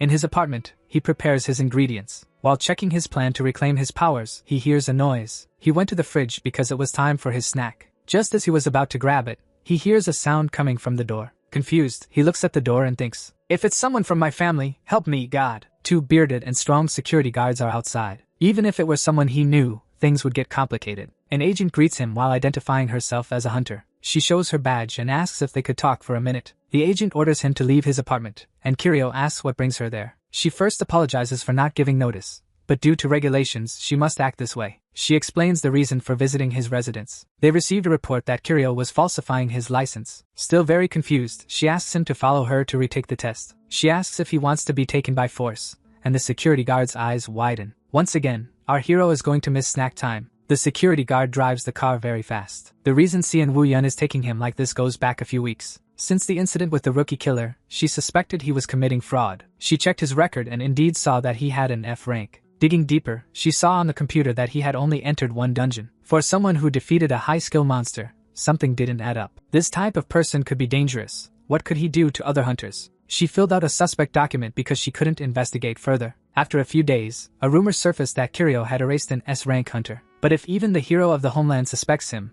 there must be something fishy going on. There's no other story. He was indeed hiding his rank. She expected him to run, but surprisingly, he cooperated. His house seemed small and old for someone with that kind of rank. Kiryu interrupted her thoughts by asking about the cost of this operation. She replied that it costs 480,000 wons if the rank is manipulated. If it remains the same, he won't have to pay anything. Our amoeba looked at her and sighed while others took the test in the room. She identified that the devices used there can't really check the powers. For a moment, he felt comfortable as if those faulty devices would do something. Soon called him and said they would use another type of device, and he was shocked. He followed her, sweating cold as she explained about the re-evaluation. Soon said he had already had opportunities to revalidate, and now it was his time. The two security guards held him by the arms towards the machine. While Yun explained that he didn't need to remove anything metal, they placed him in the machine. In moments, the results were ready while our hero trembled at the base. Soon asked if he was aware of what happens to people of that type. Worried about the test result, he wondered if his enormous mana would show up. The agent checked the collected data and was soon shocked. There was no evidence of any change in the data. Kiryu, perplexed by the information, saw that his value had increased slightly, but that would be normal. He asked the agent if he would be able to continue rising, but she said no, only little by little. He stood still and thought, could it be that I didn't have mana all this time? He clenched his hands and understood the reason for his failure was that his tank had nothing. But why? When he passed by the golem, did he not see it and only attack Yun's team? It was because he never recognized it as an intruder. Our hero starts to panic, and the agent looks at him worried. He looks at the ground and realizes that his reincarnation was a disaster. Leaving the office, he walks through the streets with his head full. At one moment, he looks back. The agent asks if he doesn't need to go to the hospital as there could be side effects. He thanks her but says he is fine. Worried, she says that his expression has been bad since he took the test. She asks how she knew he was home. She reveals that her awakening is a skill that allows her to see the traces of people. When she tries to explain more about it, Kiryu exclaims and tells her to wait a moment. They, shocked, find a terrible scene. Manhua, startled, fixes her gaze on the street for a moment. They see a raccoon that was recently dragged by a car. This kind of thing happens a lot around there. Kiryu, curious, crouches down to take a look. He grabs the raccoon by the ears and lifts it while feeling sorry for the animal. He hugs it while Cian, shocked by the scene, says he can wash his hands later. He says goodbye and carries the raccoon in his arms. The protagonist said he was close to his house, and Cian wishes him a safe return. In Alpha Yuri, there are two types of golems, mineral and organic. One uses stones, and the other uses animal bodies. In short, he found a good test. Our amoeba is happy to find this organic sample for free. Cian stares at him as he leaves and remarks that surprisingly, he has a cute side. At night in Kiryu's house, he prepares to test his ingredients. He tries to mix them but is struggling. He thinks it's hard to do without his tools. Your phone rings, interrupting your train of thought. Already stressed, he wonders who would be calling at this hour. He made a mistake by adding his analytical skills to his profile. Everyone calls him talking about job offers. Our hero is too tired to respond. It was quite a day. Before lying down, he receives another notification. A chocolate event was going to happen nearby. Confused by the announcement, he set out to find out more about the event. Walking calmly through the streets at night, he noticed a reminder said it was made especially for him. Ignoring it would be rude. Suddenly, a mysterious black van appeared in front of the protagonist. Innocently, he approached. Apparently, he doesn't watch Criminal Minds. He looked at the windows of the vehicle and wondered why it was parked there. The van's door opened, and a guy dressed all in black stepped out. As he approached the protagonist, he overpowered him from behind. Almost losing consciousness, he didn't understand what was happening. Before passing out, he saw a dark face looking at him. He woke up with his hands tied and a blindfold. He didn't know where he was. He thought about how terrifying Earth is, but was interrupted by voices. He heard someone asking if he was the F-rank guy, and another person replied yes. A whirlwind of questions flooded his mind about why he was attacked. Two henchmen appeared talking, and it seemed they were about to conclude the delivery deadline. One of them told his friend not to leave any trace. Someone seemed to arrive to talk to the gang leader. The leader introduced the VIP client, who wished everyone a good evening. The VIP was going to check the merchandise, aka our hero. A wicked smile appeared as he asked if Kiryu was awake. They approached him and removed the bandana from his face. When the protagonist looked, it was Chang-ho with his green eyes. Kiryu asked what he was doing there, and the rival said he would explain. There was a rumor about a new hunter who handled Esther's challenge well, but the problem was that his rank was F. This made him vulnerable to criminals. He already had people wanting to hide the capabilities of his equipment. They knew how expensive this type of contract was, but kidnapping made it cheaper. Those with low rank are vulnerable to brainwashing, becoming loyal. Chang-ho had already bought people there before. The protagonist asked if he wasn't going to help him, and he simply walked away. As an order, he told them to take Kiryu upstairs. Shaking and sweating cold, he thought, why did I reincarnate? Two guys threw him to the ground with an impact. One of them noticed he was without a blindfold, but it didn't matter since he was going to be knocked out. Kiryu looked back, surprised. Alone, he wondered if there was any reason to leave him there. The protagonist felt something different. A floral and sweet odor spread through the environment as he looked to see where it was coming from. It could be a magical artifact that induces sleep, But it didn't matter, he needed to escape. It wouldn't work on a great mage like him. Our protagonist untied his shoelace and took one end with his teeth. He began to rub it against what he was tied to. He managed to create sparks and eventually freed himself. Even though he was immune to brainwashing, being sold was quite dangerous. He put his hand in his pocket searching for his phone but couldn't find it. He wondered what he could use to get out of there. He looked at the magical artifact and had an idea. 2 guards outside were calmly at their posts. Suddenly, they heard a loud noise. A yellow smoke along with a light hindered their vision. They immediately covered their noses. Kiryu struck one of them with the artifact while the other stood perplexed. Almost fainting, he tried to ask about it, but sleep interrupted him. He felt cold, and as he inhaled more of the scent, he fell. Kiryu was outside with the artifact in hand, and the guards were counting sheep. That object was indeed effective. He wanted to escape as quickly as possible but stumbled upon a phone. The henchman had dropped it, and Kiryu picked it up. He dialed the emergency number and waited for the call. The police answered the call, and the hero tried to explain the situation. The call was failing no matter what he tried. He thought the phone was broken, so he decided to send a message to the number. An automatic message was his response. He tried again, and the same message was sent. The protagonist became restless, wondering if the message was really sent. Then he sent a message to his friend. He had contacted help, grabbed the artifact, and began to escape. 2 other henchmen appeared on the scene. They were shocked by what they saw at the end of the corridor. A beam of light along with mysterious smoke emerged from there. One of them wondered, "Who is that guy?" As the protagonist spun the artifact, heading directly toward them, he prepared to launch the artifact. With a simple movement, he attacked. Hitting one of them, he knocks him out, and the other is left shocked. Very nervous, he realizes it's the guy they kidnapped. At that moment, he grabs the artifact and shoves it in his face. The henchman falls backward, some tomato juice coming out of his nose. The protagonist thought it would be easy thanks to the artifact. He looks around and searches for an exit. Suddenly, he feels something. A large spatial portal was right in the center of a wall. He realizes he can use it to escape. However, the rest of the henchmen find him. As he heads toward the portal, he descends the stairs. He feels his legs give out, and he notices that the action hasn't even started yet. One of the henchmen shows where he went. Surprised, they wonder how he managed to escape. At that moment, they notice he is holding something. Our hero holds the artifact and has an idea. He swings the object for better momentum. The rivals try to cover their mouths and noses to avoid the smell. Kiryu throws the artifact at them once again. However, a hand interrupts the movement. One of them managed to grab the artifact in his hands. As he advances toward our protagonist, he is hit in the neck and becomes disoriented. The rival says that he usually doesn't mess with the merchandise, but today he would make an exception. Kiryu lowers his arms and delivers a knee to the chin. He falls completely unconscious and in a lot of pain.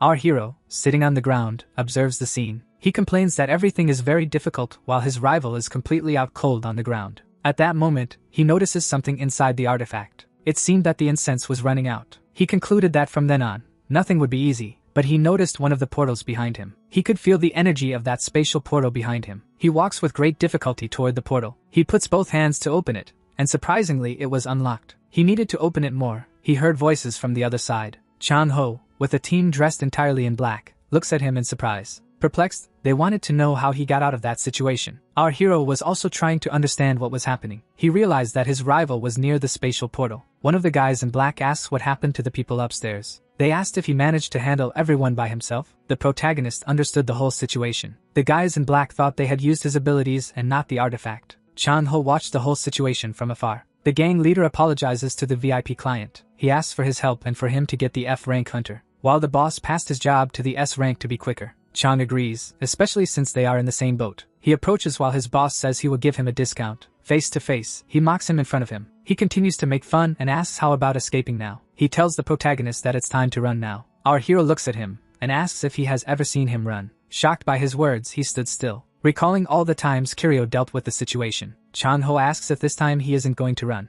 Then they should start settling the score right there. Our hero said it wasn't necessary and that he would surrender. His rival provokes him, saying he beat everyone and now he's surrendering. He should believe that this time he was actually surrendering. A celestial blue energy passed through the protagonist. At that moment, both look at the portal. A man comes out of it and asks if his boss is there. That's when our protagonist understood everything. It wasn't a portal but rather a magical passage used for movement. His boss says he was very punctual, arriving at the exact moment. Chan-ho asks if the one who just arrived is the transporter, a guy who can move even people and objects with his abilities. His boss introduces them, and there's a shift in the atmosphere. The transporter moves to greet him, and at that moment, Chan-ho prepares. Before he can finish, Chan-ho hits him right in the face, sending him back to where he came from while the protagonist watches everything. The gang leader screams in indignation at the scene. The transporter has his head stuck in the stone, leaking some tomato juice. The rival clenches his fists and begins his explanation. While everyone is shocked, he explains that he spent a lot to find and deal with him, and when he was involved in illegal trade,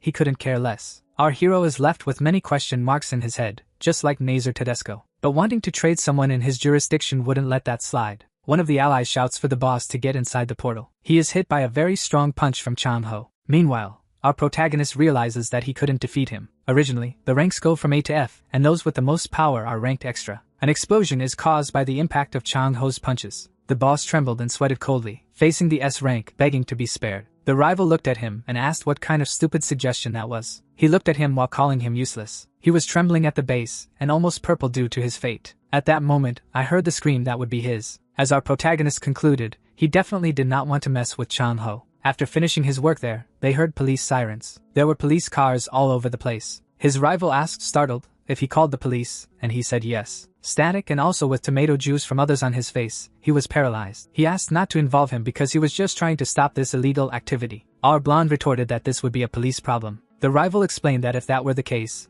it would take a long time to resolve it. But things were happening too quickly. He was curious to know more but said goodbye. After thinking, he began to ask where he was going. But if he left in that situation, it seemed that our hero would be the one to blame. The police finally entered the perimeter and surrounded him. He was handcuffed, and the officers asked what happened to the victims. Lying on the ground, he realized he had no luck at all. As they were taking him away, he heard a familiar voice. Sion appeared, worried, seeing Kiryu handcuffed. The officer asked if they knew each other. It turned out that the officer arrested him by mistake. He was the one who reported a kidnapping. The hero asked how she knew that, and she showed Yun's message. Fortunately, she received his message well. Meanwhile, one of the officers was checking something. He caught the leader's attention, and the two looked at him. He discovered that everyone there was involved in human trafficking. There was a group trafficking people, and that was the meeting point. Sion looked at him in shock while the officer speculated that it was the boss's room. The officer approached and asked if Kiryu did that. He said it was Chang-ho, that crazy guy, and the officers didn't believe him. They insisted he be clearer, and then he said he did what he could to protect himself. While Sion thought about the situation, the officer was asking about the artifact. He analyzed the situation and realized that Kiryu had no injuries. He wondered if he really was a kidnapper and if he planned all of this. And the next day at the protagonist's house, he looked down at the artifact and thought it wasn't his intention to do that. But he managed to get the magical artifact for free. It was a benefit. If the police couldn't identify where it came from or who it belonged to, it was a very rare artifact. And so what if someone made a fool of him? Now he could laugh and use his artifact. He held the artifact in his hands and concluded that it could only be used on humans. At that moment, his kettle made a noise indicating it was ready. He turned off the stove and watched the kettle. He poured his tea into a cup, and finally, he had done it. Doing that on a planet with scarce tools was truly out of this world. He managed to make his homemade magic amplifier. When consumed, it increases parts of magic activation. He drank that liquid very satisfied. He placed the cup in the kitchen and noticed that his breathing was fine. The potion lasts for 5 minutes, which allows him to cast a spell. Swinging his arms, he wondered if it was time to perform his first magic. He prepared himself and executed a healing spell to help his knee. A blue magic overflowed from his hands, transporting to his knee. His first spell was a success. He had healed his knee. Then the great wizard realized that Kiryu's mana was worthless. Looking at his hand, he realized that just thinking about his magic running out with a simple spell was disappointing. But he cut off the voices in his head and said he wouldn't think like that. Our hero, wanting to maintain his positivity, set out to plan what to do today. However, there was a noise at the door. Our protagonist went towards the door, wondering if it was someone he knew. Upon opening the door, he was surprised. An elderly man said he was about to call him. He quickly remembered that he was the owner of the house. Our protagonist greeted him, and he apologized for arriving unannounced. The old man asked if he was going through difficulties, and he was surprised by the words. He told him that he hadn't paid this month's rent yet, and he was shocked. He added that it had been 3 months since he last received it, and our alien was perplexed. He is shocked by how many bills he has to pay and nearly faints. The landlord says he will wait until the end of this month for him to pay everything. His debt is 1,350,000 wons, and he is shocked by this. The landlord is leaving and asks that if he can't pay, he has to move out. He briefly thought about whether he would be evicted if he didn't pay the fine. There are only 14 days until the end of the month, and he wonders where he will find that money. He asks himself if he has any savings. Suddenly, a memory hits him. At that moment, he rushes to his cell phone and says he didn't want to use that method. The protagonist searches for something on his phone. He makes a call to Kang Chang-ho. In a giant tower in the city center, Chang-ho answers the call. During the conversation, he wants to know why he didn't accept the deal earlier. Then he asks how much he needs. Our hero thinks for a moment. Trembling, he says he needs 3 million wons, but Chang can't hear him. The protagonist thinks he might need more. Perhaps he could ask for more from him. At that moment, Chang threatens to hang up, and Kiryu responds that he needs 3 million. He asks if that is possible, and Chang repeats his phrase and then looks at his phone. He makes the transfer immediately at that moment. Kiryu looks at his phone, amazed that he managed to get that amount in such a short time, but he thinks that after paying all the bills, he won't have enough for meals. He wonders if there is another way to make more money. At that moment,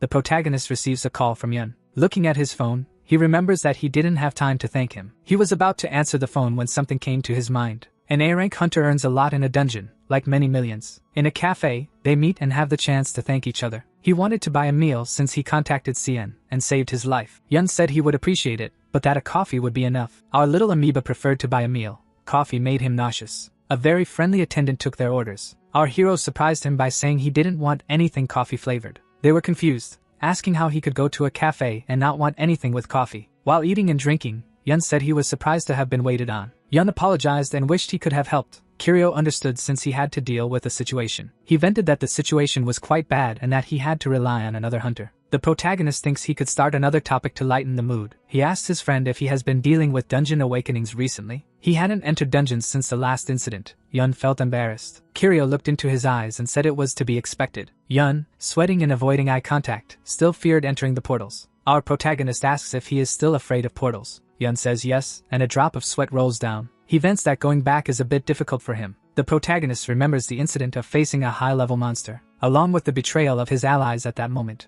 The fear of almost being dragged down hits him. It's a lot for a student who just turned 20. It gave him quite a trauma. Our hero says he can't be his only support network forever. He advises him to form a new team, or even go solo. Yun, looking down, agrees with his friend. Then the protagonist reveals that he wants to train him. The hunter is completely dazzled by the proposal. He reveals that he could help with his control and mana skills. He puts the cup on the table and feels like he caught a big fish. Our hero proposes that they go to a suitable portal now. On the way, Yun is very nervous as if it were his first time. They go to a D-rank portal near the cafe. It is a perfect place for training. The protagonist looks around and feels good about the place. There, he asks his friend to show his defensive attribute. Yun takes a deep breath and feels nervous about showing it. After preparing, he activated his shield. He demonstrated that a barrier is formed in front of the user. Excited, he asked his friend what he thought. Before giving his opinion, he asked his friend, "Why does the shield only protect the front?" Since awakening, Yun understands it has always been this way. The protagonist thought it was like seeing a chimpanzee with a knife. Then he informed him that he needs to block all directions, not just the front. It should encompass him like a glass igloo. After trying, he says he can't increase the shield. His mentor asks him to try again, advises to distribute the mana as if it were a crystal ball that he would stay in the center. The nervous student thinks he is not doing the right thing. The protagonist tells him to stop being a crybaby and focus.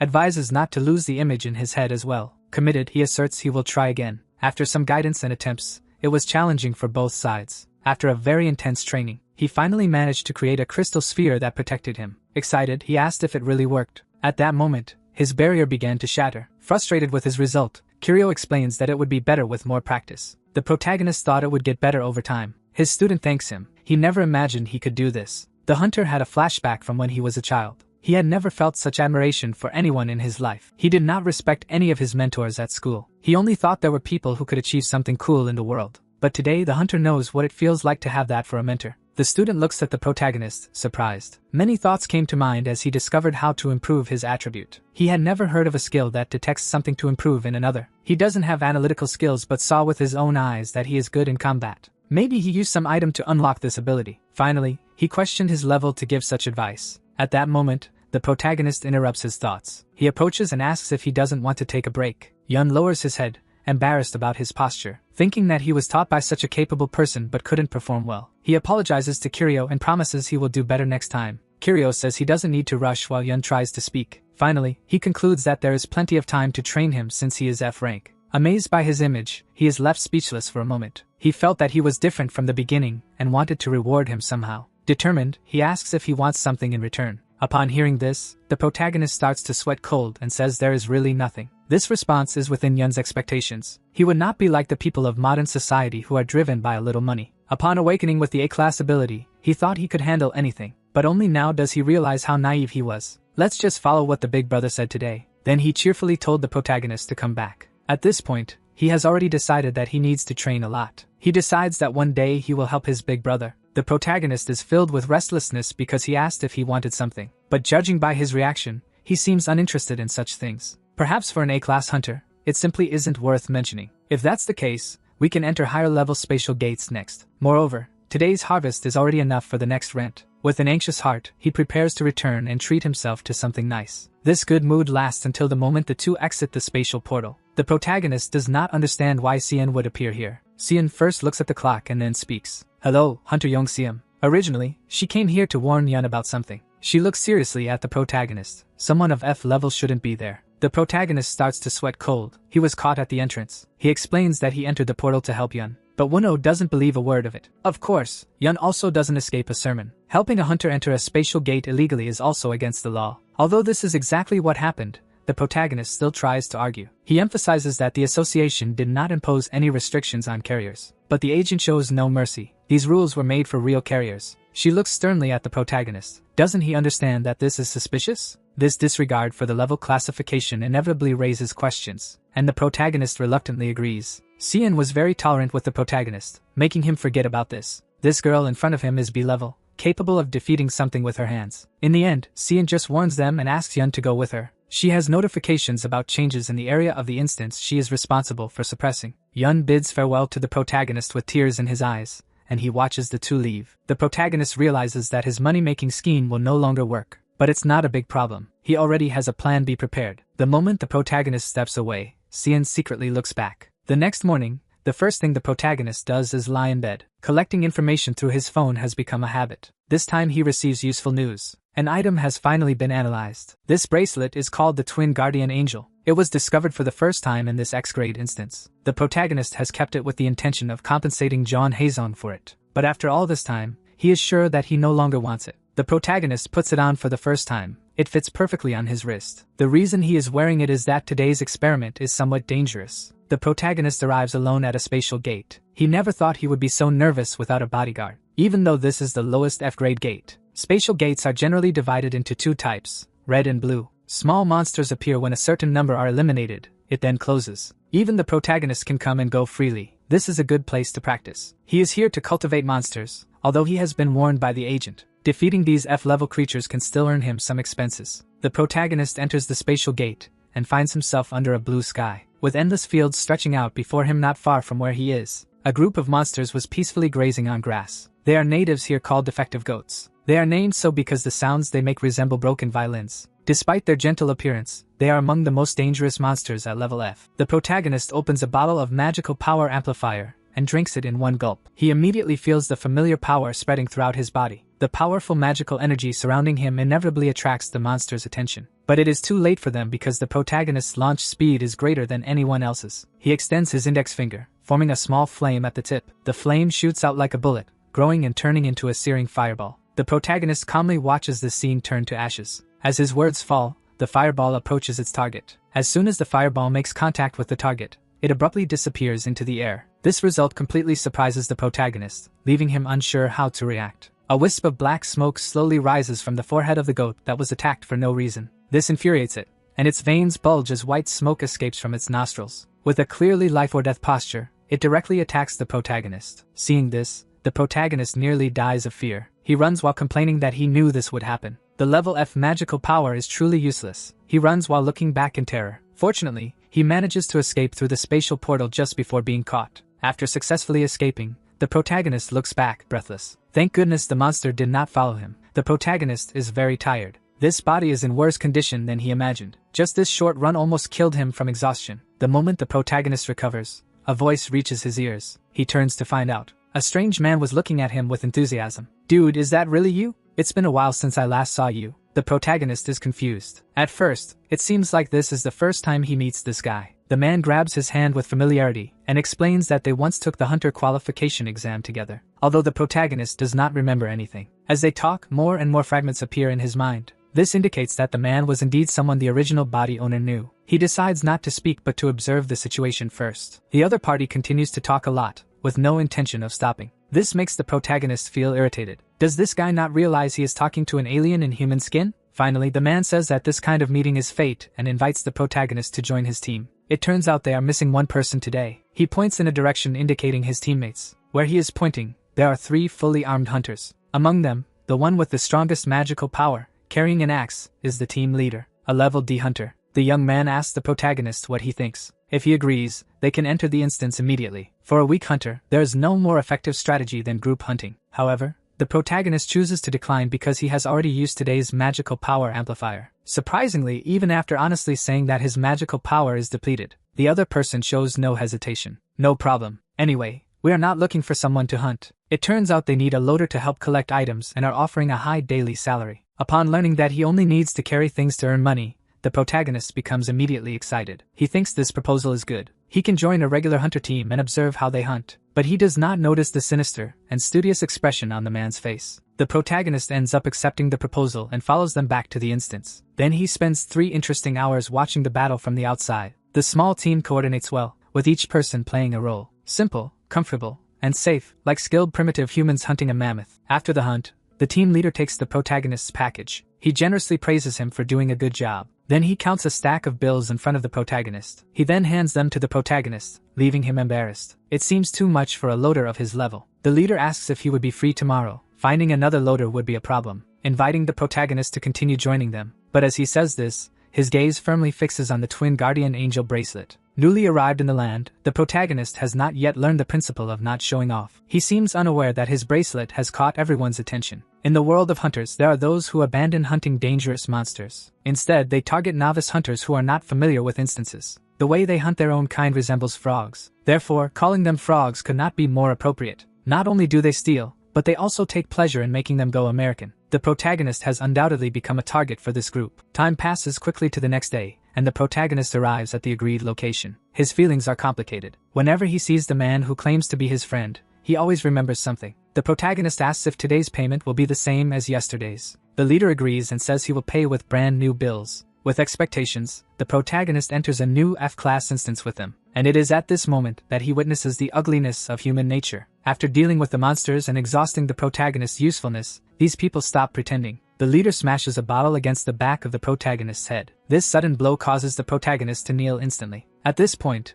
the protagonist still does not understand what is happening. Do all these damned earthlings enjoy beating their own kind? Seeing that the protagonist did not faint from the blow, the hunters are not in a hurry. They take a strong sedative and cover his mouth with it. A few more seconds should make it work, but they miscalculated. The Archmage of Alpha is immune to sedative mental attacks. After some time, he is not sedated, which shocks the team. Faced with this situation, the protagonist decides that running away is the best option. While the group is trying to process what happened, he gets up and runs. Although he successfully takes the initiative, he is just an ordinary person. He is quickly caught by a vine and suspended in the air. The one who made this move was the young man with black hair who claimed to be his great friend. When the protagonist lands again, a huge axe appears before him. Seeing this, he raises both hands and asks why they are doing this. Then he realizes that everyone is looking at his left hand. The protagonist looks helplessly at the bracelet on his wrist. Then he gestures with his left hand, and they lean to the left. Next, he gestures to the right, and everyone follows to the right. So it's all because of this bracelet. This bracelet can block any attack twice,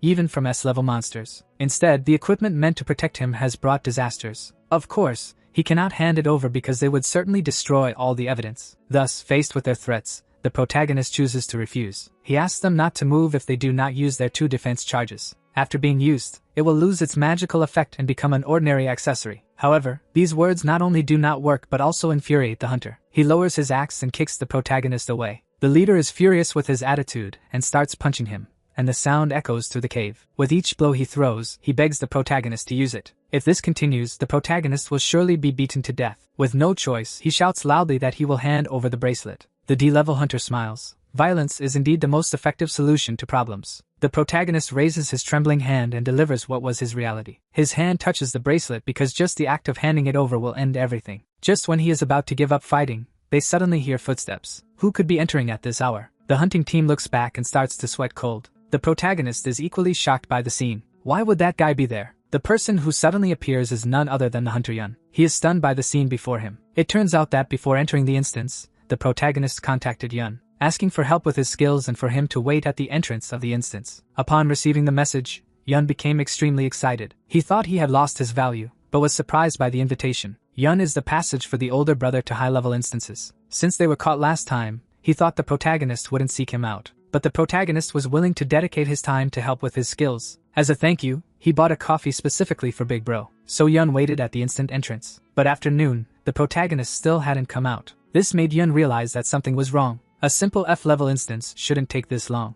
Could there have been an abnormal mutation and something went wrong? Suddenly increasing the level of the instance. Although these situations are rarely safe, he decided to enter and check. He banished the negative emotions from his heart and carefully crossed the door. However, what happened next shattered his imagination. He saw his older brother taking a beating, and Yun sighed at the scene. The person who always seemed to be in control was now seriously injured. In Yun's cold voice, a violent and magical power swirls around his body. Then he walks step by step toward the seemingly stronger man. He firmly grabs the man's skull. In the next moment, he violently throws him away. His only concern is to control his strength to avoid killing them with a single blow. Soon Yun resolves all the fights, leaving none to tell the tale. But his feelings are now mixed, no matter how you look at it. These guys were too weak. They needed to eat a lot of rice and beans. At the moment he is perplexed, the protagonist's voice reaches his ears. The protagonist thanks him, saying that if it weren't for him, he would be finished. He turns around, surprised to see the protagonist walking toward him, battered. Despite his worn face, the protagonist's voice remains calm as always. He was grateful that Yun came to look for him. Yes, however, the protagonist's next words leave him stunned. Yun asks if he wasn't afraid to enter the portal alone. There he realizes that he hasn't entered a portal alone in a long time.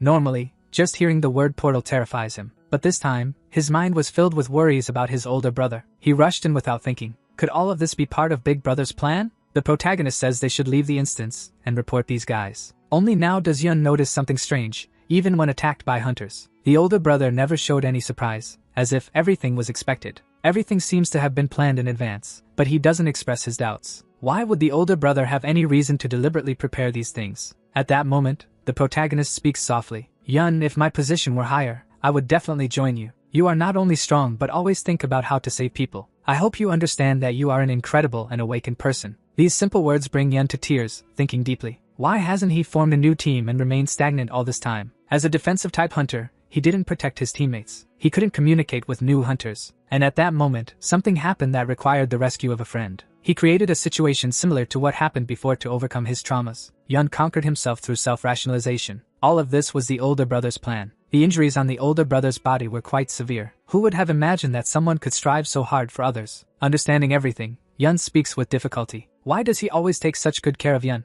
Upon hearing this, the protagonist seems perplexed. The protagonist advises him to take care of himself, and Yun nods affirmatively. Kiryu, stop trying so hard because you are a good person. Yun looks at the protagonist with admiration, and so the two exit together from the spatial portal. Finally outside, the protagonist asks Yun to turn himself into the police. So while Yun is making the call, he says, "Let's start training tomorrow. You need to go home first." Upon hearing this, Yun is shocked. What do you mean go home? He needed to go to the hospital. But the protagonist waves his hand, saying it's not necessary. Without waiting for Yun's response, he quickly steps away. And Yun watches this scene wanting to speak but hesitating. What F rank can heal itself? Healing potions are expensive. Did he decide to stop pretending to be F rank in front of me? Meanwhile, the protagonist can only lament his misery. His ribs hurt a lot. For the protagonist, this has been a terrible week. First kidnapped by traffickers, then facing thieves who tried to steal his items, almost losing his precious new life. Who knows how many bones were broken, taking several days for the final recovery. Just when he thought he could rest for a few days, today he is called in for questioning by the Hunter Association. The protagonist feels more and more irritated with each passing day, but complaints aside, nothing will change. Looking at the shiny bracelet on the table, feeling guilty about the recent incident. Through an investigation, the protagonist discovered it is worth billions. However, for some reason, he lacks the determination to sell it immediately. After all, being able to nullify any attack twice, who knows when this could become crucial for survival, especially for someone magically inept like him, who can barely withstand slightly stronger attacks. So it's better to carry it discreetly from now on. The weather outside is nice, but the protagonist is in a bad mood, because as soon as he steps out, he encounters a sports car honking frantically. The protagonist wonders what crazy person is causing such a disturbance in broad daylight. When the car window rolls down, it's really the crazy Kang Chang-ho. He quickly averts his gaze, pretending not to see. Unfortunately, Kang Chang-ho doesn't give him that opportunity. He asks the protagonist where he is going at this hour, unable to avoid him. The protagonist reluctantly replies, "I'm going to the Hunter Association." "Oh my god, it's almost time. I'm busy." So that's it. With that, the protagonist prepares to leave immediately. But a warning comes from behind. "Get in the car." As soon as Kang Chang-ho finishes speaking, the protagonist quickly sits in the passenger seat. He fastens his seatbelt, desperately trying to hide his nervousness. "I'm a civilized alien, so I decided to follow Kang Chang-ho's suggestion. Not because I'm scared in any way, by the way. Why did this guy show up at my door?" He carefully considers if he did something wrong. He kept the secret about John A-sung and didn't mention Kang Chang-ho's name during the kidnapping case. There's no reason for him to be angry. The moment the protagonist is lost in his thoughts, Kang Chang-ho's voice suddenly reaches him. I heard you were attacked by those frogs. He's talking about the thieves. Yes. But it's curious to know how the other party knows that the protagonist answers the question. I heard you got hurt, so I came specifically to check if your injuries are serious. Isn't that right? Upon hearing this, the protagonist is startled. Wait, what did you say you came to do? Kang Chang-ho continues turning the steering wheel and says, I came to confirm if you were seriously injured. That was a dangerous accident. Example of grade 10. The kidnapping. Come to think of it, you've hardly had any peaceful days. I'm starting to wonder if you're enjoying this exciting life. Then Kang Chang-ho mentions that he brought a gift and tells the protagonist to open the storage box to see. Receiving gifts is always exciting. Therefore, the protagonist has no reason to refuse. Opening the box, he finds a crystal vial containing a liquid. Kang Chang-ho explains, this is a recovery potion. Although you don't seem to need it since I brought it. It's yours. The protagonist examines the vial carefully. So this is the healing potion from the land. I see. Knowing he was hurt, he specifically chose this item. Similar things happen in his homeland when their tentacles are injured. Friends bring recovery potions. Just like children with fevers receive antibiotics. Receiving such friendly treatment in the land is truly unexpected. Thank you very much. I will make good use of this. Seeing the protagonist accept the gift, Kang Chang-ho smiles. It's just a small thing. No need to be so surprised. The protagonist simply didn't expect someone like him to do good deeds. This is really surprising. But he doesn't want to take this medicine. Who knows what strange ingredients it might contain. It's better to take it back and study it first. At that moment, with a shout, the car stops. Kang Chang-ho looks at the protagonist and says, We've arrived. Get out of the car. The protagonist is startled by this sudden order. He looks around and realizes they are in a familiar building, the entrance of the Hunters Association. It seems this earthling has brought him to his destination, although he doesn't quite understand the situation. If he says to leave, then leave. The protagonist expresses his gratitude to Kang Chang-ho, and then asks a question that is intriguing him. Why do you care so much about me? Meanwhile, he thinks silently. He even threatened to kill me if I didn't give false testimony. Upon hearing this question, Kang Chang-ho smiled. Actually, I am interested in developing hunters, and you are one of the most promising. Therefore, unless absolutely necessary, I do not want to harm you. Do you understand what I mean? The protagonist thinks he probably wants him to continue keeping John Aesong's secret. So he nods to indicate understanding. Very good. Now hurry up. Say you were late because you spent too long in the shower. Kang Chang-ho leaves this little tease before walking away. Talent development for talent development. Not just to crush the organizations that kidnap the awakened, but immediately rushing with medicine upon hearing that someone is injured. A true patriot. Indeed, although he wants to say this, the reality is certainly not that simple. Because an awakened who can kill their own kind without hesitation would hardly possess such a sense of justice. The protagonist contemplates the healing potion and thinks, why would Kang Chang-ho be interested in a level F person like him? However, this confusing question is suddenly resolved one day. On that day, as usual, he was absorbed in browsing the internet. Then he discovered a skill. Ambition. A positive word. But after reading the skill description, the protagonist couldn't feel happy at all. It's a skill that kills stronger people to steal their abilities. Seriously? Who would give such a terrible name to a skill? It is at this moment. The first person the protagonist thought of was Kang Chang-ho. Carefully recalling what Kang Chang-ho did. First, Kang Chang-ho offered to support his hunter activities. Secondly, Kang Chang-ho was sensitive to the fact that promising awakened individuals go abroad. Thirdly, Kang Chang-ho once warned him not to die. Putting all this together, it can't be. Kang Chang-ho should just be a pure patriot. But no matter what he thinks about it, being targeted by a level S hunter is not a good sign. Therefore, he now has only one option. He must quickly resolve this level F trash body, whether by transferring to another body or healing his lungs. Thinking about this, the protagonist becomes restless and immediately begins to act. But research is like this. Expecting ideal results from a single experiment is almost impossible. The protagonist has already exhausted himself on the floor. Everything seems meaningless. He transmigrated to retire. So, why is he still working after the transmigration? Why? At the moment the protagonist is losing his spirit, he hears the vibration of a phone. He picks it up and sees an unknown number, starting with 010.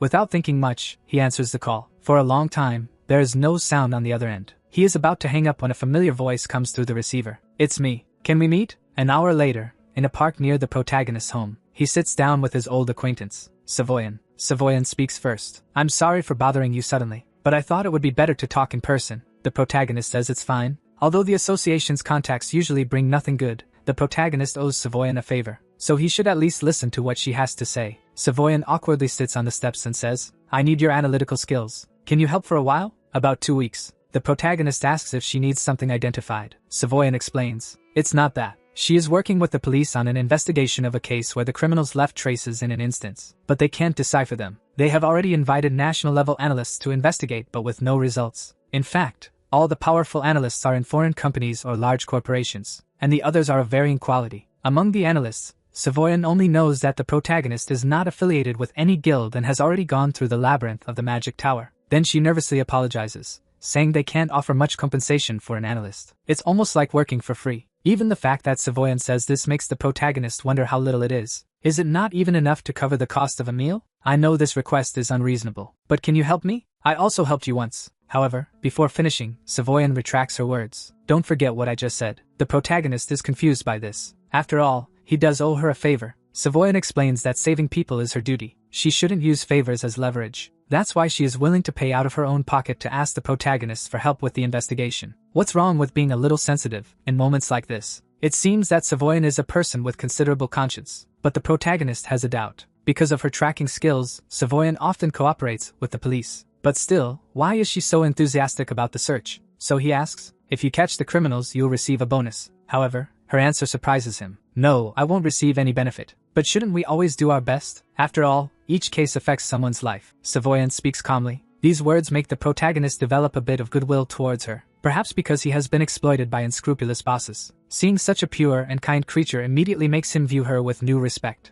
But that's a separate matter. At that moment, the protagonist says faithfully, Savoyan, you just said you would hire me at your own expense, right? Savoyan is startled. Yes. Then pay the commission fee now. Although he finds Savoyan likable, the protagonist cannot accept parasitism. Hearing this, Xian Wuyun nervously swallows and asks how much. The two arrive at a restaurant. What is he doing? This question has been on Xian's mind since she arrived at the restaurant. With his identification skills, he would be welcome anywhere. The hourly wage of a high-level analyst is a figure that ordinary people wouldn't dare to imagine. Originally, Xian was prepared to be rejected when she sought his help. Who could have imagined he would accept and ask her to order a plate of food? Just thinking about how he seriously said he would pay for her lunch for 2 weeks. In the end, she distractedly took him to a small, ordinary restaurant. Knife-cut noodles are really good, Xian Wu asks nervously. The protagonist cheerfully replies that it was very tasty. Xian can hardly believe that there are awake people like this. When people acquire powerful skills, they usually indulge in luxury, but he continues to live in such a poor room. However, Xian does not fully trust him. Maybe he seems frugal on purpose to appear more like a level F hunter. For example, during the kidnapping incident,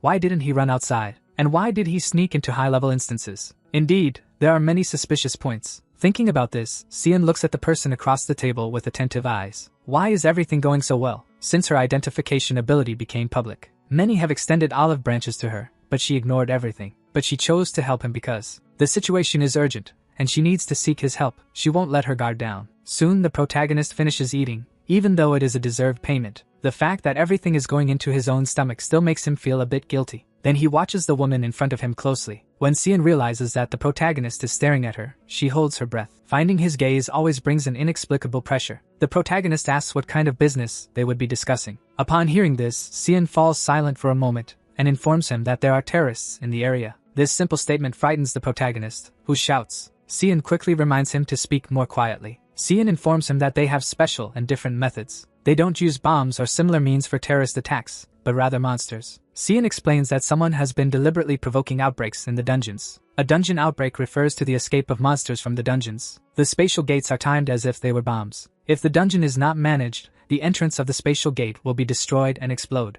and all the monsters inside will rush towards the city. This phenomenon is known as a dungeon outbreak, and people use it to explore. The protagonist furrows his brow, surprised that someone would dare to do something so dangerous. Xian shakes her head and doesn't know because they have just started investigating. But there is a doubt if the dungeon disappears after a while, how to investigate afterward. This question is quickly answered by Xian. That's why she says the criminal left traces. Because this time the dungeon did not disappear. Recently, there was a large-scale outbreak of fire element monsters. But after the monsters escaped, the dungeon did not disappear. After a while, they will go to a red portal that they would investigate. At the appointed time, Xian arrives punctually with another person. Xian tells the protagonist that this person will enter with him as a supervisor. Curious, the protagonist asks Xian about herself. She explains that she will be waiting outside as she is just support with little combat skill. Xian informs him that this is a B-class dungeon, but there are no more monsters inside. Looking at the spatial gate, the protagonist can't help but feel a subtle sense of incongruity. Several hours later, after sweating a lot in a lava zone, he has results. After they finish their investigation,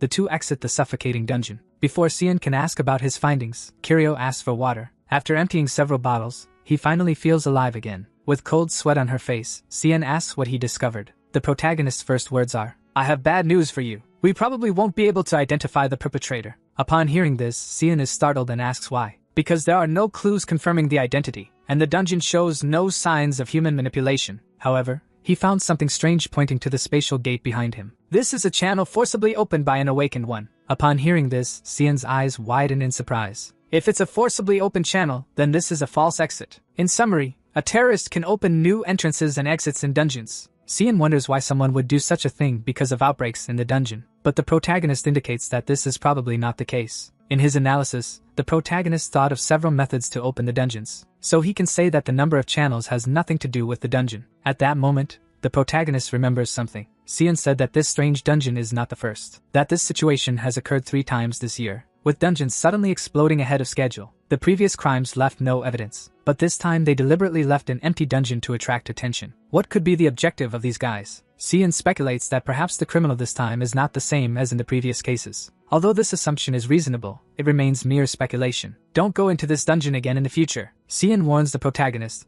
pointing to the spatial gate surrounded by police tape. Sion doesn't understand why. The protagonist explains that this false channel is highly stable and will disappear in a day. Upon hearing this, Sion turns pale. Her only clue is about to vanish. The protagonist looks at the spatial portal and realizes he needs to find new clues. Soon after, the dungeon that the protagonist warned about indeed disappears from the world. They lose their only lead to track the criminal. From that day on, the terror incidents also stop, and the communication between the protagonist and Xian Wu gradually decreases. Bored, the protagonist stays home browsing on his phone. Recently, everyone has been discussing a topic. A series of disappearances in the Umbian district with 7 victims. All ordinary people without magical power. Who would be capable of doing this? The protagonist wonders. Suddenly, a phone call rings. It's from Xian Wu. The protagonist answers without hesitation, followed by a normal conversation. Xian always likes to convey information clearly and concisely. With the unfolding disappearance case in the district, she has been appointed as an investigator, and the protagonist, who signed a 2-week contract with her,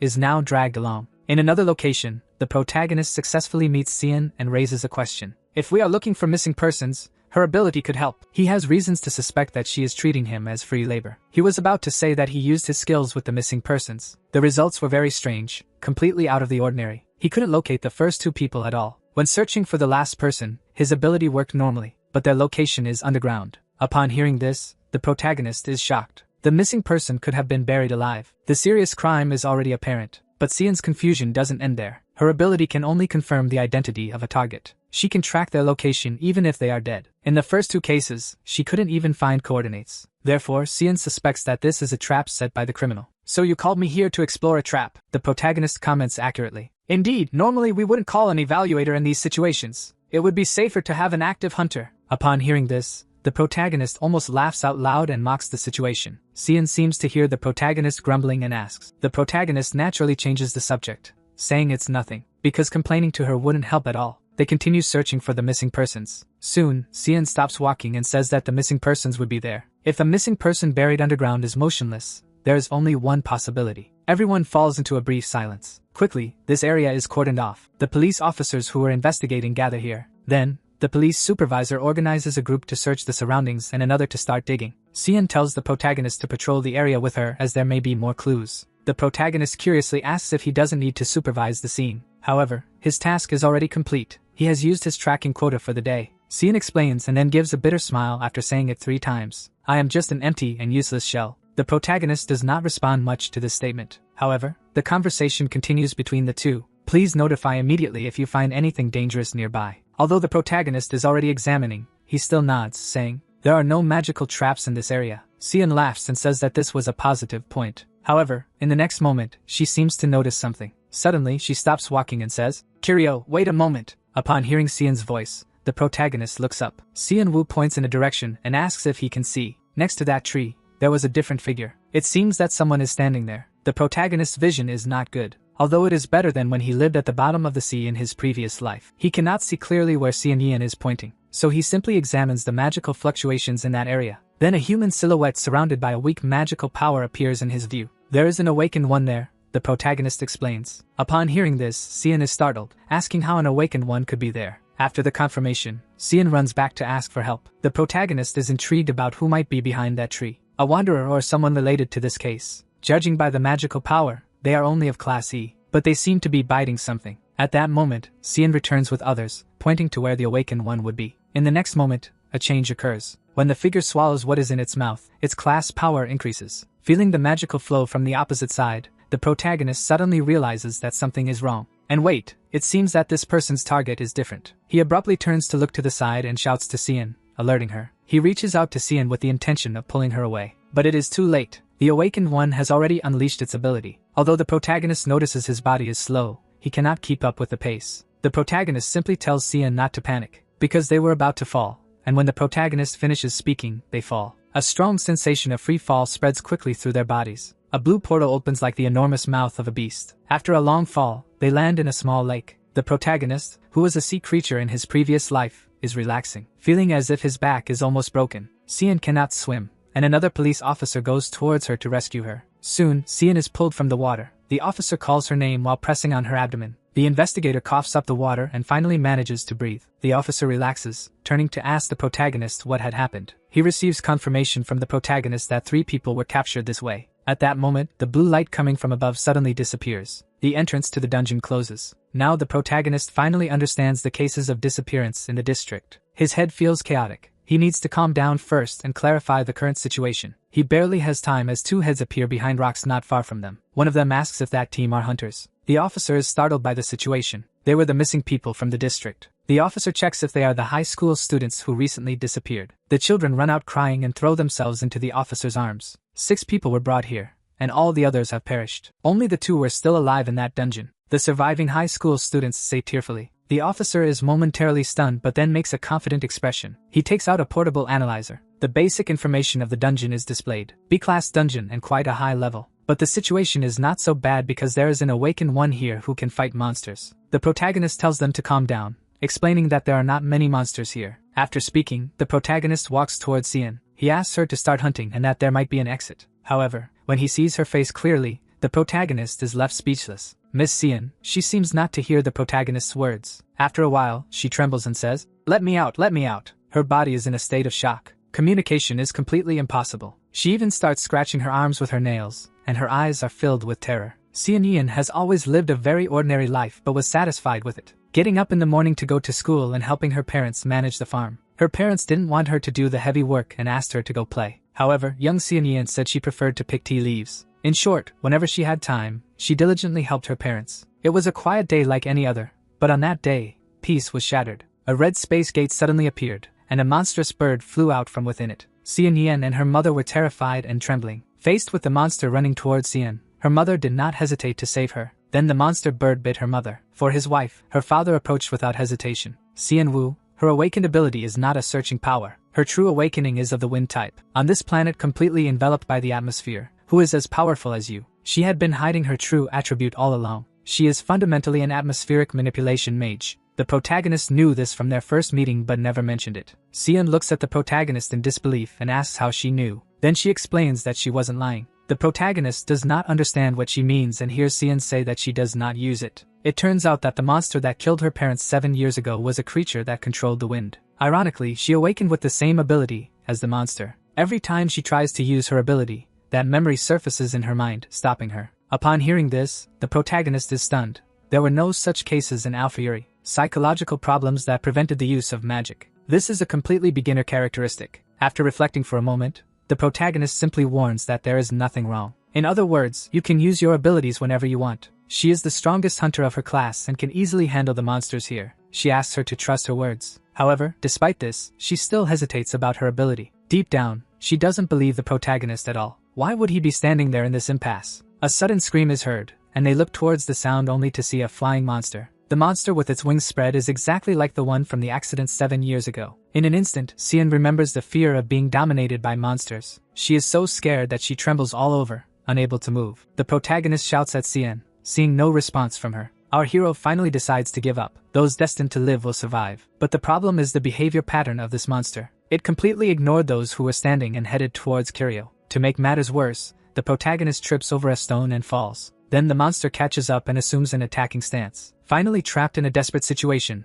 the protagonist screams. But Cian, overwhelmed by panic, does not hear his voice. However, the next scene makes her awaken her mind and pull back to reality. The tail of the flying monster pierces the man's shoulder like a hook. Even from a distance, the sound of the impact is clearly audible. At that moment, a strong thought arises in her mind. Was he not hiding his level and really just a weak class F? Confusion suddenly arises in her mind. If this continues, this monster will finish off its prey, dragging it into the deep cave and finishing it off, just like her loved ones died. The terrible scene of that day once again overlaps with reality. At that moment, her heart suddenly exploded with a sharp pain. Xian screams in anger, and a gust of wind arises from nowhere. It is Xian releasing magic unconsciously due to the enormous impact of the scene before her. This is the power she wanted to use to protect her parents 7 years ago. The airflow transforms into blades, tearing as if cutting paper. Xian kills the Class B monster with just a flick of her hand. But before she can rejoice, she immediately rushes to hold the protagonist, picking the protagonist up as if he were a princess. Xian lets out a sigh of relief and places the protagonist on the ground,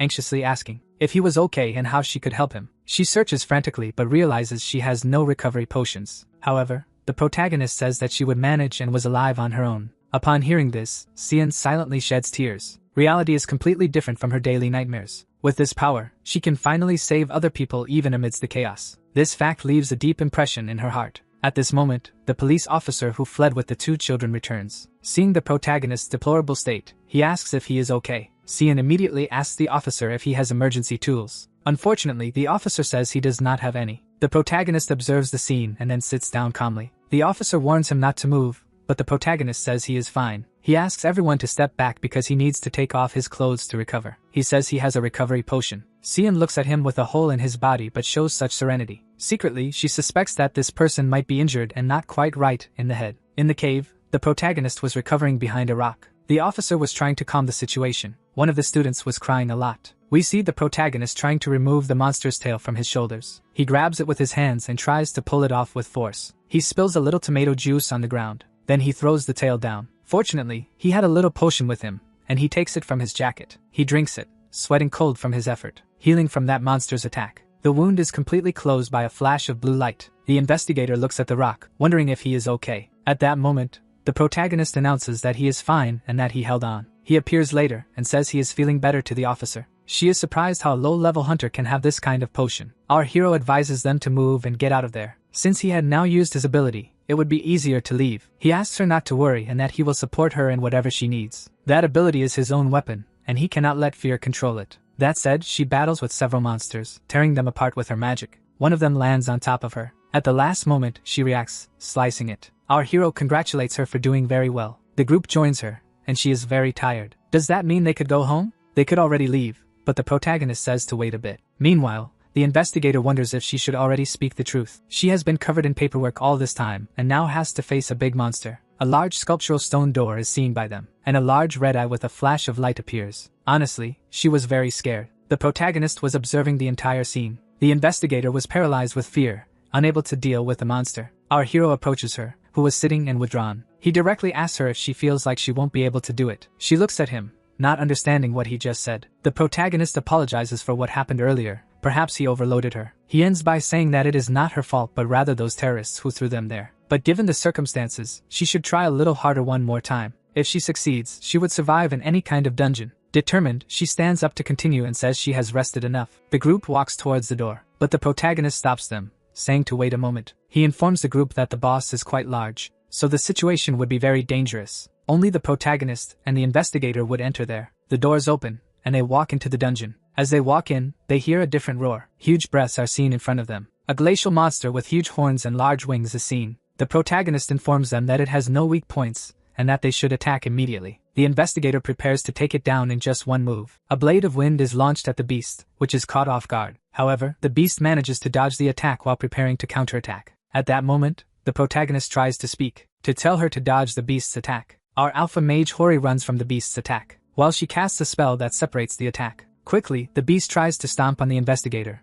but she dodges. She concentrates all her magic and throws it at the beast, hitting it directly in the face. The protagonist notices that she is visibly exhausted and almost out of mana. Then he realizes that her mission is not very easy, especially since it is her first time. The only relief is that the beast will be defeated before her. The furious creature prepares to attack again, but she manages to cut its attack. Surprised, she realizes that the beast is about to kick her. At that moment, she cuts its paw with her power, leaving it in great pain. The beast then decides to use its tail for the attack. On the ground, the investigator thinks she was using her mana too much. For a moment, she can't even breathe. She feels her ability slipping away and reaching its limit. She would have to end this right then. She casts her last power, waving her hands. The spell moves toward the monster. The beast is hit by her wind magic. It swipes at her opponent with its tail. Not giving up, she launches another of her abilities, cutting off the tail of that huge monster. The battered beast tries to attack with its remaining paw. Once again, the investigator strikes, hoping that will stop it. The creature meets her in the middle of the attack. But suddenly, her mana runs out mid-movement, and the creature, Rouge, is right in her face. The protagonist runs toward the attack, blocking and breaking the beast's teeth. He asks her to finish the job, but her mana is running low. He shouts for her to pull herself together, and to push until the last drop to finish. She would just sit back and watch everyone get defeated again. She has flashbacks of the incident with her parents, remembering the monster that took them and her inability to help at that moment. All the happy moments they shared gave her strength. Determined, she gathers her last effort. A single, powerful blow strikes right in the middle of the beast. Pieces fly everywhere. Impressed with her ability, she is panting from her effort. But she remembers that the protagonist managed to defend her. How he managed to block a B-level attack. The protagonist congratulates her on the fight, and she continues to think about what happened. She informs everyone that the monster is defeated and that they can enter. The group finds her abilities incredible. They admired her impeccable work during the battle. One of the students points to a spot, and everyone looks. The portal to the exit has indeed opened. The protagonist says it's better for them to return to the normal world. Cian thinks that if his theory is correct, that guy had a lot of mana. It wouldn't be possible for any beast to hurt him. Confused, the protagonist looks back and calls her again to leave. She gathers her courage and asks the protagonist a question. She finishes the question and asks him about his sanity. Police vehicles surrounded the area. The protagonist holds the artifact he found in the dungeon in his hands. He feels relieved to have kept that bracelet with him. It's an artifact that blocks damage but can be used twice. If he hadn't used it earlier in that attack, he would have been defeated. He needs to hide it because thieves might want to steal it.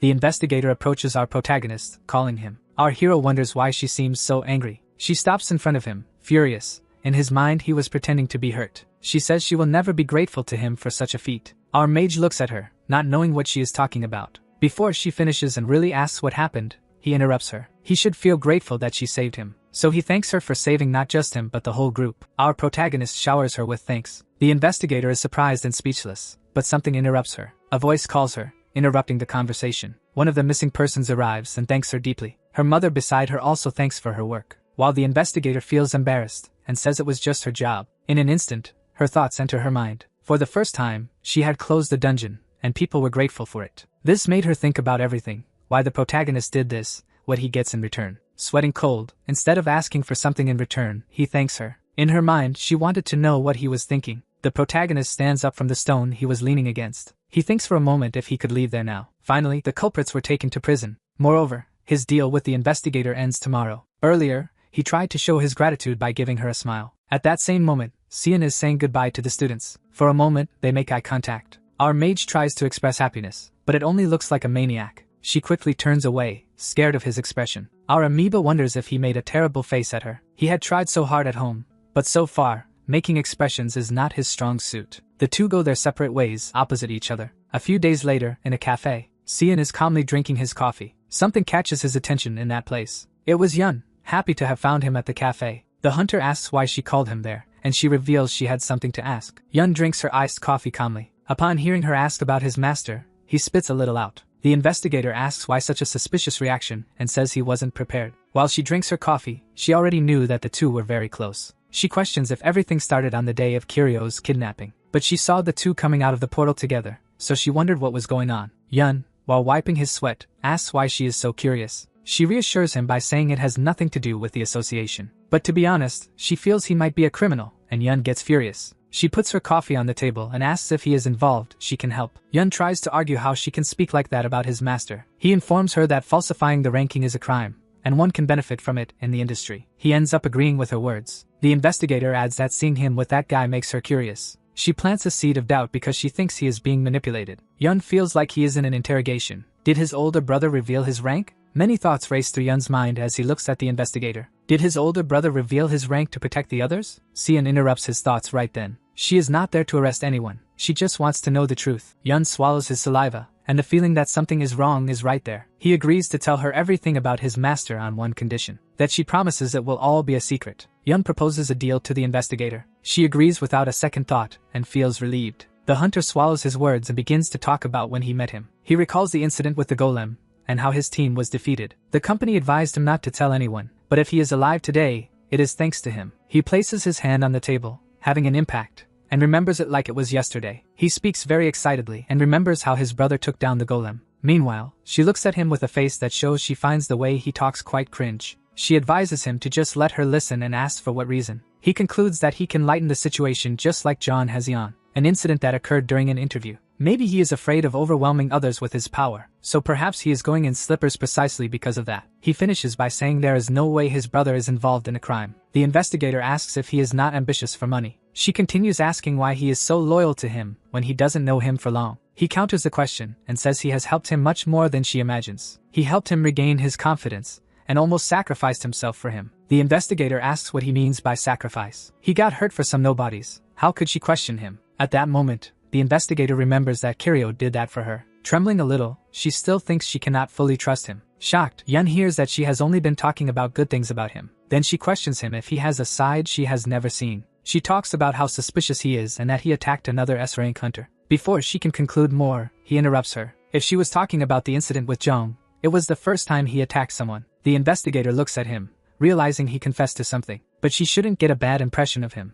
The story is different. He tells her that he had a conversation after the incident. Kiryu had said he erased him because he was trying too hard. He wanted to stop what was happening, and that happened. He stood in front of the investigator, finishing the story. Kiryu had no other way to stop him, so he did that. Seon is confused about how he had to erase the guy. Yun proudly says that his attitude was incredible. The agent is left speechless and looks at him with a serious expression. But there is something more important to note in the story. How a rank F guy managed to erase the number 1 hunter in Korea. He was indeed manipulating his rank, but there is nothing more to be done in his case. Seon thanks him for clarifying the whole story of the protagonist. She tells him that she will not treat him as a potential criminal. Honestly, he didn't seem like a bad guy to her. She will admit those words just for now. As someone part of the association, it is a good thing he is lying about his rank. If this were to come out in the media, the guilds would completely collapse. Currently, in Korea, there are 3 types of guilds. Neo Sisters, which has a larger corporate fund and many members. Magic Tower, a guild full of talented awakeners led by Esther. And the Hunter Association, which is connected with some government matters. Because of the S ranks of each, everyone has influence. But what if an S rank member signed a contract with one of the guilds? In the worst case scenario, the association could lose influence. In the food court,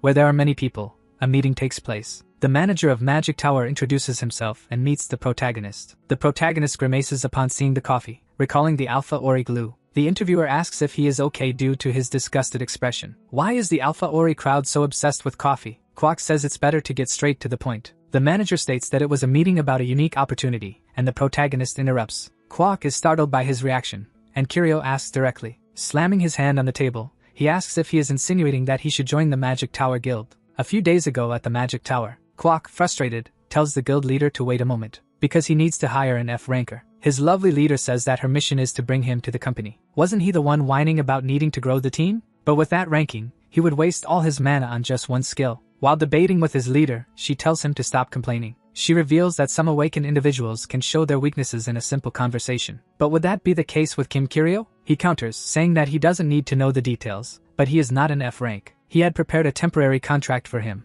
and if he needs money, he should talk to her. She was even determined to prepare a blank check. The manager asks if he is worth all that money, but Esther says she still doesn't know. His record is clean. Kwok is filled with doubt. She doesn't even know how much he is worth, so why negotiate with him? While listening to complaints, she remembered his challenge. That guy had overcome the challenge in record time and didn't even use artifacts. Not to mention he didn't flinch when he cast the curse. So he really wasn't ordinary. If she could bring him to her side, it could be very beneficial. Even if he is a villain, it would be incredible to discover his nature before anyone else. She concludes her reasoning and asks the manager to hurry up. She needed to stop looking so dazed and contact him right away. The manager understands her mission and leaves the office. He thinks that in the end, hiring him will be easy, especially since everyone is looking for money. He pulls up his computer, ready to make contact. At that moment, our protagonist is not happy about the opportunity. Kwok swallows hard and prepares for his actions. He is aware that he has already rejected the hiring before, but they decided to reach out and see if they could discard this option. The last offer was made without thinking. Perhaps the new terms would please him. The manager places the contract on the table. The protagonist carefully analyzes the contract. This amount is very large for someone of his level. But even so, he is not interested. He wants his freedom. Our little amoeba,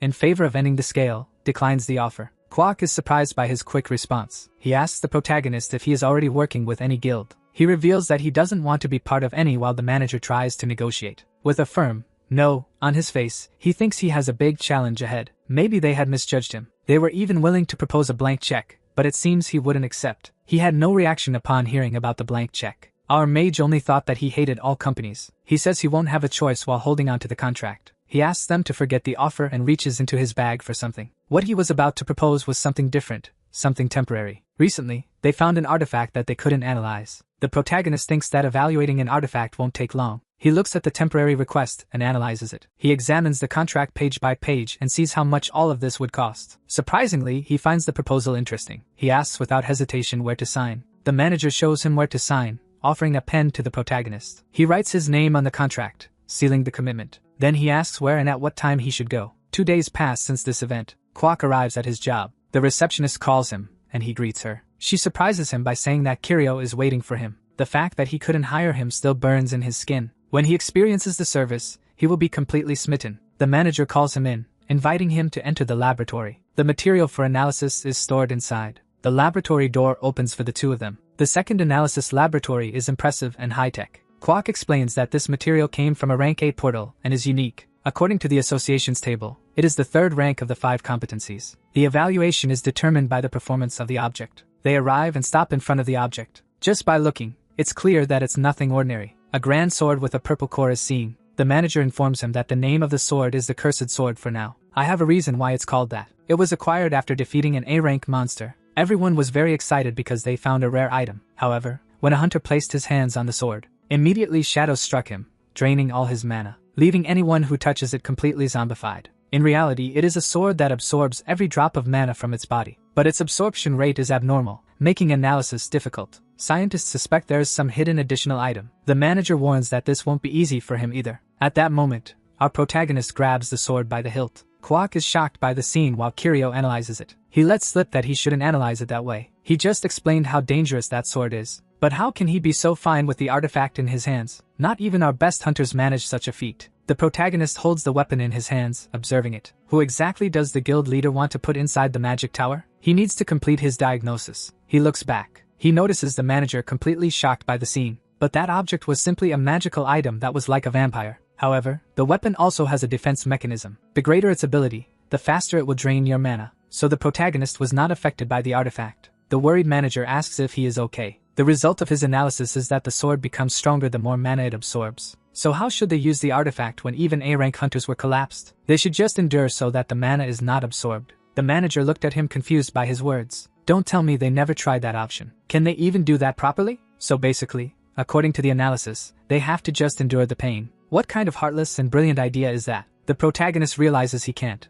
so he concludes that the magic tower is quite weak. Countering his assumption, the manager says it's for reserve hunter teams, so there wouldn't be enough hunters to make that play. Of the people he knows, Chang-ho would be a guy who could manage it. He returns the sword to the place where it was displayed. Kwok then concludes that only S ranks would be able to use the sword. The sword is on display for everyone to see while the manager still doesn't believe it. The manager thinks of various theories about our protagonist, but he is interrupted by Kiryu at that very moment. Kiryu asks if something is wrong while he bursts into laughter. Behind them, they hear a familiar voice entering the room. Esther enters the room and greets the two. She stops in front and notes that they are doing very well today. It turns out she heard that Kiryu was around and wanted to see him. The protagonist, fed up, says they have already finished their work there. Esther leans in and asks what the result is. Our mage thinks that if he messes up now, he will be in trouble. There's nothing dangerous about the sword. Esther asks if there's nothing hidden within it. She easily reaches for the sword with her hands. She even praised the blade contained in the sword. Almost having a heart attack, Kwok places his hand on his chest. The protagonist asked for the sword to check it before leaking it to his home. He was surprised with the leader wanting to gift it to him. No one from his guild could then receive it as a gift. Our hero thinks a bit before accepting. He had to be very careful. Esther jokes that the sword won't bite him. Immediately, he thinks that this is sarcasm from the Earthlings. She approaches him while trying to conclude a thought, but her phone rings at that exact moment. It was a notification of a disaster that was happening. Esther's phone also rings, and she quickly picks it up. She answers the phone in front of everyone there. She sighs, and the news is that an A-rank dungeon has been opened. Indeed, the world doesn't want to leave her alone. The protagonist asks why this dungeon is being reported directly to her. It seems that 2 A-rank dungeons were opened at the same time. How is it possible for 2 portals to appear out of nowhere? He checks his phone and realizes he received 2 alerts for these portals. He wanted to have coffee with the protagonist, but something interrupted them. The leader asks to call for reinforcements because they will have a lot of loot. The protagonist asks if he can go with them. He could analyze the mana stones. There wouldn't be any problem taking him along. But what would he do there? He wanted to see Esther battle in real time. Since he didn't see any curse skills, how about filling his head once? Acquiring all that mana, she is sure she is very skilled. The manager tries to warn him about something, but Esther interrupts him. She invites him into her car. It seems our little amoeba knows how to score points with others. This way, she will maintain a good relationship with that scary hunter. Esther walks ahead of the group and thinks about how much of a jerk he is. Why would he be interested in her power after neutralizing her last time? She slams the car door in frustration while remembering why on earth he needs to see. Inside the car, she tells him to go straight to their destination. Everyone fastens their seatbelts before they actually head to the portals. The car goes very fast, and Esther thinks that this jerk can't treat her like this. Why is he provoking her out of absolutely nowhere? And the next time he does this again, she won't let him get away. It seems Mr. Kim is much tougher than he appears. The city is in chaos because of the portals. One of the hunters guides them back. Arriving at their destination, she notices that the portals are quite large. 2 giant red portals are open side by side. Esther checks if everyone has evacuated and prepares by rolling up her shirt sleeves. She concentrates all her energy in her hand and doesn't even know where to start. The protagonist, getting out of the car, looks at the portals. Unlike the blue portals, these spit out monsters at all times. A loud sound is heard from within one of them. It must be the sound of some monster inside the portal. Esther orders them not to stay close to her. It seems like it will end up making a mess. Immediately, the hunters run to the opposite side, leaving Kiryu confused. The manager calls him, worried about what is to come. From now on, don't stay too close to our boss. They really trust Esther's ability. With all this, she will really be fine alone. Huge claws emerge from the portal while the leader observes the pause. A swarm of flying monsters appears on the scene. Huge stone monsters also take over the streets. They pass in front of Esther, who concentrates her ability in her hand. Illuminated with yellow eyes, they are everywhere. The stone monsters walk with marbles using them as weapons. There are mutant spiders scattered across the ground. No less important, a different figure appears. A wizard with a garland of bones attached to his head appears. The mystical creature concentrates its power into red sparks, forming a sphere and throwing it at a fixed point, where a great explosion occurs. It is utter chaos, monsters everywhere. How does she plan to deal with all of that alone? She plans to start on the left since she is left-handed. The hunter approaches the creatures that seem to be waiting for her. In one movement, she envelopes herself in completely purple mana. Her power is radiant, making her a point of light full of energy. It seems she doesn't even walk. She struts toward the monsters. At that moment, she wraps all the monsters in purple chains. They become trapped, unable to make any movement. As she walks, it looks like a massacre. Monsters are defeated in the blink of an eye. The flying monsters fall, leaving Kiryu shocked. She really had defeated them all in an instant. That woman was truly something else. Esther gains momentum and goes on the attack with her chains. The large monsters are not a problem for her. She just needs to concentrate her ability, and she can defeat them all. Kiryu just watches her insane attacks. Meanwhile, the manager and other hunters can only watch. She really has great skill. The protagonist analyzes the monsters and realizes they are different from the normal ones. They have more mana and seem to be controlled by that wizard. Esther continues her massacre without rest. The purple chains move like living snakes, destroying everything in their path. The flying monsters try to retreat but are pulled by the chains. In seconds, they are smashed to the ground. Her power is truly monstrous. Kiryu thinks it's no wonder she is called the leader of the magic tower. Esther takes a deep breath and prepares for the next attack. The wizard from the portal raises his hand and conjures another red sphere. She just smiles disdainfully. The sphere is thrown at her. But in a quick movement, the hunter wraps the magic with her chains. The energy is neutralized instantly. Kiryu watches in disbelief. That woman is truly a monster among hunters. But still, he notices something strange in the wizard's mana. It seems to be draining energy from within the portal. Maybe he is not an ordinary monster. Esther finishes off the smaller monsters and begins to advance against the wizard. The manager shouts for her to be careful, but she completely ignores him and charges forward. The chains pierce the wizard's body. However, he disappears in a cloud of smoke. It was just an illusion. Kiryu immediately understands that the true enemy has not yet revealed itself. The ground begins to tremble in front of the portal. A gigantic figure starts to emerge from it. The hunters are terrified by the sight. It is a colossal golem covered in black rocks. Its eyes shine with blood-red light. The pressure it emits is overwhelming. Esther grits her teeth and prepares to face it. Kiryu feels a shiver run down his spine. This monster is not something an ordinary hunter could confront. Even a rank S would have difficulties. The manager orders everyone to retreat immediately, but Esther stands firm. She wraps her chains around her own body, and then she launches herself at the golem. The chains latch onto the creature's arm. She pulls with all her strength, trying to bring the giant down. But the golem doesn't even budge. With a simple movement, it shakes its arm, throwing Esther far away. She crashes through part of a building and gets up, coughing blood. Even so, she smiles as if she had been expecting this. Kiryu runs to the edge of the street, trying to see her condition. The manager shouts for him not to approach. Esther raises her hand, signaling everyone to stay back. The golem raises its fist, preparing to crush everything. Esther's chains shine brighter. She concentrates an absurd amount of mana in her hands. The air around vibrates with energy. Kiryu senses that something dangerous is about to happen, and he wonders if that woman can really defeat such a monster alone. Looking at his hand, which is smoking, he realizes he touched poison. The leader thanks him for his kindness, and notes that not thanking would be rude. Even as the leader, she takes too many risks. Reinforcements arrive with a towel to remove the poison. Today's incident wouldn't have happened if the civilian had stayed quiet.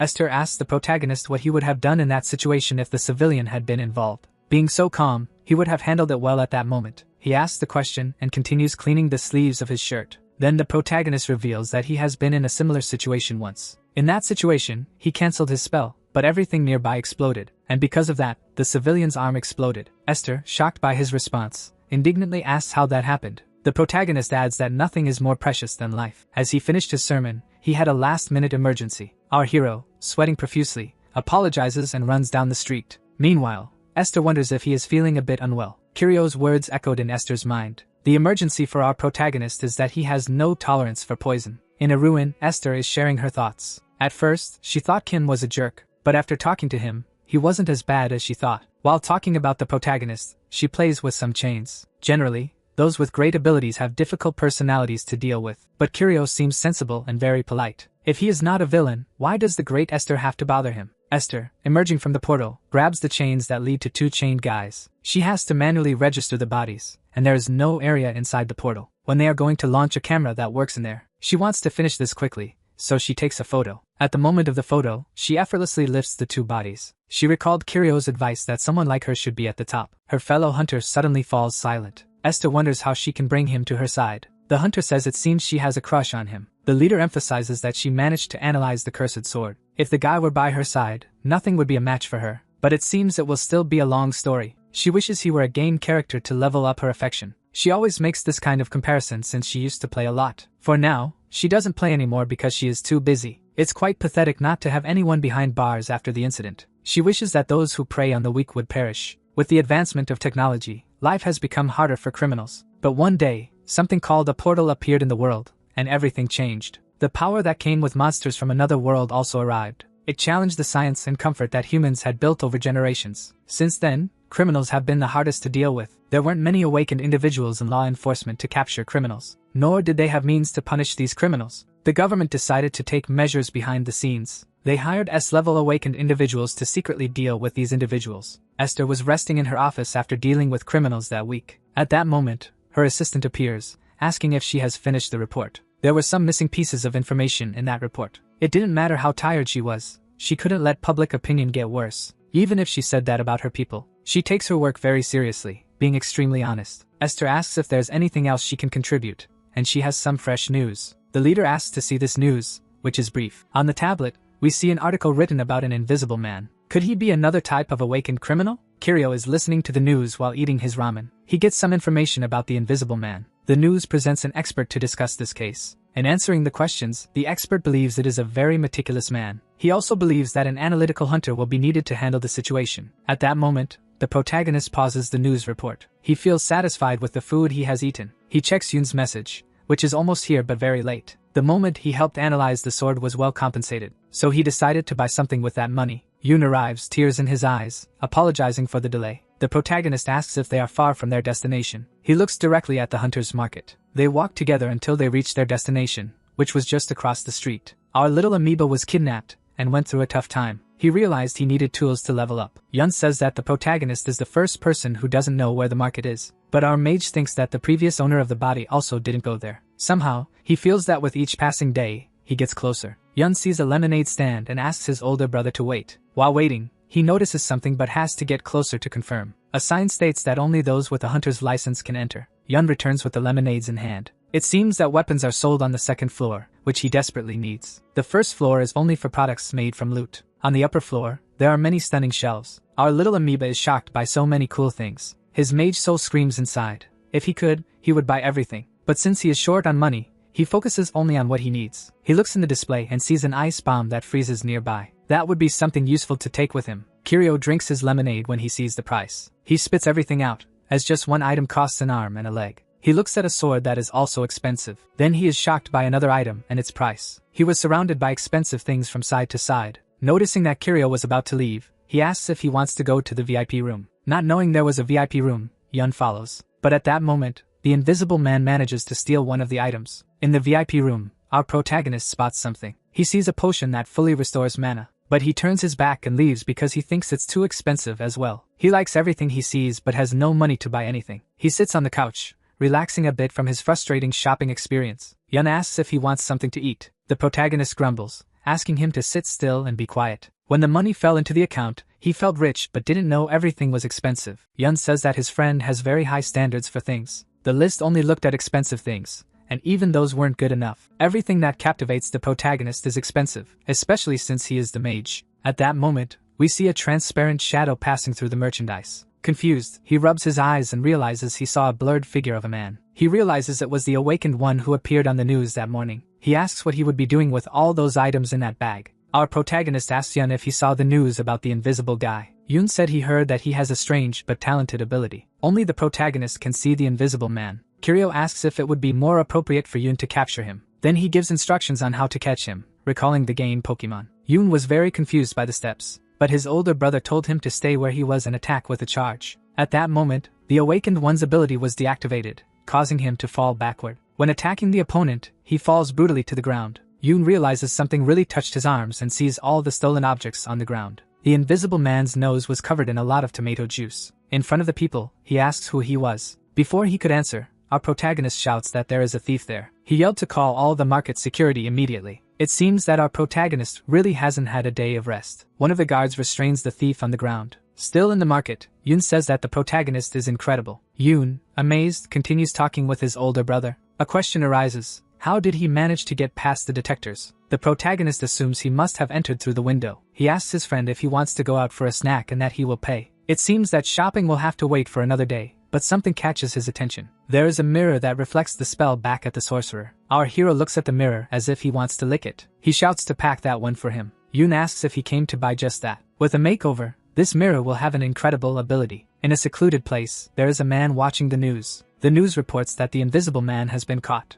At that same moment, the man stops watching. He talks to a woman and says that this guy was caught very quickly. He assumes that one of the hunters must have seen him from afar, but that's not what happened. In reality, it was his older brother who had seen the silhouette of the man. The girl points to the guy who identified him first. She explains that he identified him, and only Yun made the attack. While they are talking, they are interrupted by one of the henchmen. They had arrived with the supplies they had secured. He orders them to remove the packaging from the package since they are going to sell it to the black market. He also advises that there should be no scratches on the package, or they are dead. He goes back to talking to the woman who was trembling in horror. The man thinks he has done everything to avoid being caught, and yet he has still lost people. They even changed his hideout. He doesn't know where his information was leaked, but he knows who eliminated his henchman, the leader of the guild. Also, that psychopath with blonde hair. They won't have a chance unless they delay the assassination of that guy a little bit. A guy who has rank A ability to cut everything he touches. After that awakening, he lived doing what he wanted. After a while, he gathered awakened ones who were not registered and formed a gang.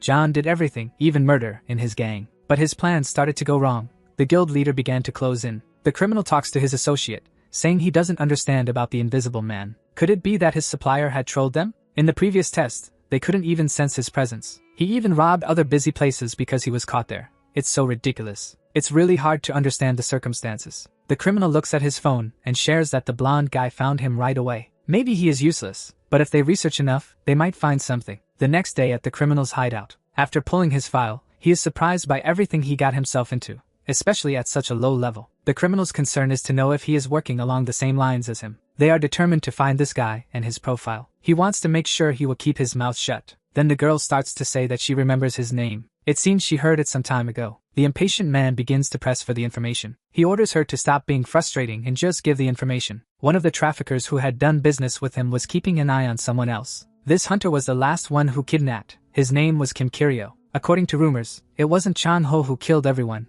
but another guy. The criminal, frustrated for not having noticed earlier, puts his hand on his head. He only got out of that situation because Chan Ho helped him. The boss feels a familiar sensation seeing that he feels they are in the same business. But that was good for them because they were not part of the magic tower, giving him time to act before Esther gets involved. So where is this F-level guy? On the same day at the protagonist's house, there are some containers on the table with potions. Our mage looks at himself in the mirror, talking about how incredible he plans to be. He asks himself in the mirror if becoming the great mage wasn't enough. Just thinking that he was successful in another experiment from his hometown makes him happy. There is a rat that obeys his orders according to what he asks. He jots down some notes about this experiment. Since he heard it was a success, he has to try something bigger. His goal is to control a human, but it will be difficult to find a fresh body. The little rat tries to reach something, but at that moment, the potion runs out. The duration of his experiment is really terrible. Our protagonist goes to a park. He buries his lab rat next to the raccoon. Burying them seemed like the right thing to do. He stands up and realizes he will need a fresher sample. If things were different, he would completely observe this planet. Our protagonist comes face to face with a mysterious energy. A shadow of a hand is positioned right in front of his face, and the gang leader appears right in front of him.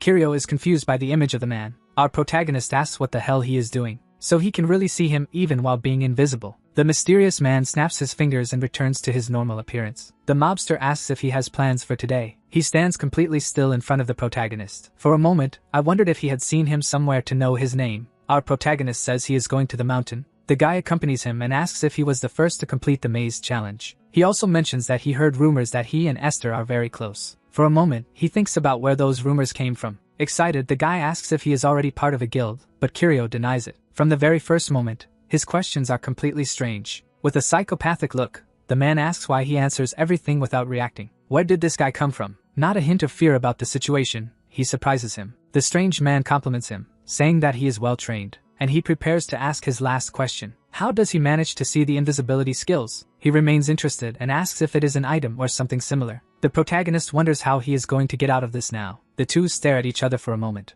In the end, the man simply tells him not to tell anyone. He thinks his tactic won't work on him. The impatient protagonist wants to get out of there, but he asks him to wait. He needs to know the main point. Our hero asks how he knew his name. The boss asks if that was all he wanted to know, but the man introduces himself as Park Juntae. The protagonist looks at his outstretched hand and decides not to shake it. Park mocks him, asking if he saw something in his hand too. That guy had a different formula in his hands. He completely cuts everything he touches, looking like a fruit ninja. Someone like Kiryu would be sliced in seconds. Juntae then concludes that he is indeed the guy from the maze. He asks him to smile a little, but how can one smile in a situation like this? The man was there just to make a proposal. Kiryu's ability is disrupting Park's business. He could have dealt with the protagonist, but that would be a huge waste. He wanted to recruit him for his team and offers double his current salary. He is really throwing this out there to leave him with no choices. In this completely isolated place, this guy intends to deal with the protagonist if he doesn't say yes. He won't even wait for a concrete answer while Park prepares to attack him. The protagonist thinks about how he is going to get out of that situation. Park, tingling his hand to attack the protagonist,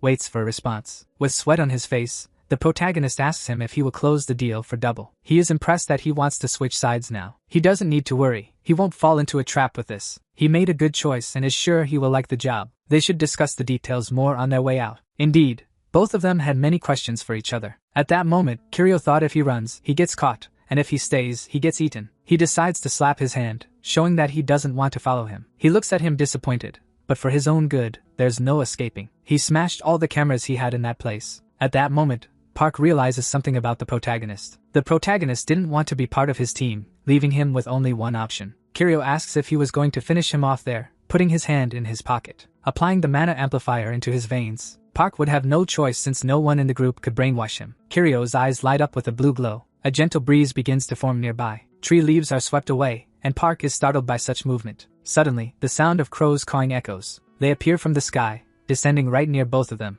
Park is very scared, trying to understand what is happening. Before he could finish his sentence, our protagonist interrupts him. With the crows behind him, he asks if he is going to start crying now. The birds surrounded them like a whirlwind. Park, trembling at his core, keeps asking what that was. That is all the protagonist can do at that moment. Gather all the bodies of crows near the mountains to draw. Not understanding anything, all the crows begin to fall. What terrifies him about that scene? Sweating cold, he starts to look around. While he screams, he tries to protect himself by putting his hand on his head. That trick was just a distraction to call for help from the police. Even if he is attacked in the middle of the call, the bracelet will protect him. At that moment, he falls to his knees out of pure terror. He begs and pleads for those things to stop. The blonde boy looks serious, somewhat confused by the mess. He thinks that those attacks have no one controlling them from behind, and concludes that it can only be the work of a curse-type hunter. He ends up shocked, realizing the danger. The guy is reflecting that killing someone just with a curse is not easy. He stares closely and becomes even more suspicious. He explains that even the instincts of animals work as a defense against this. But he lets slip that there is only one person in the world capable of doing that.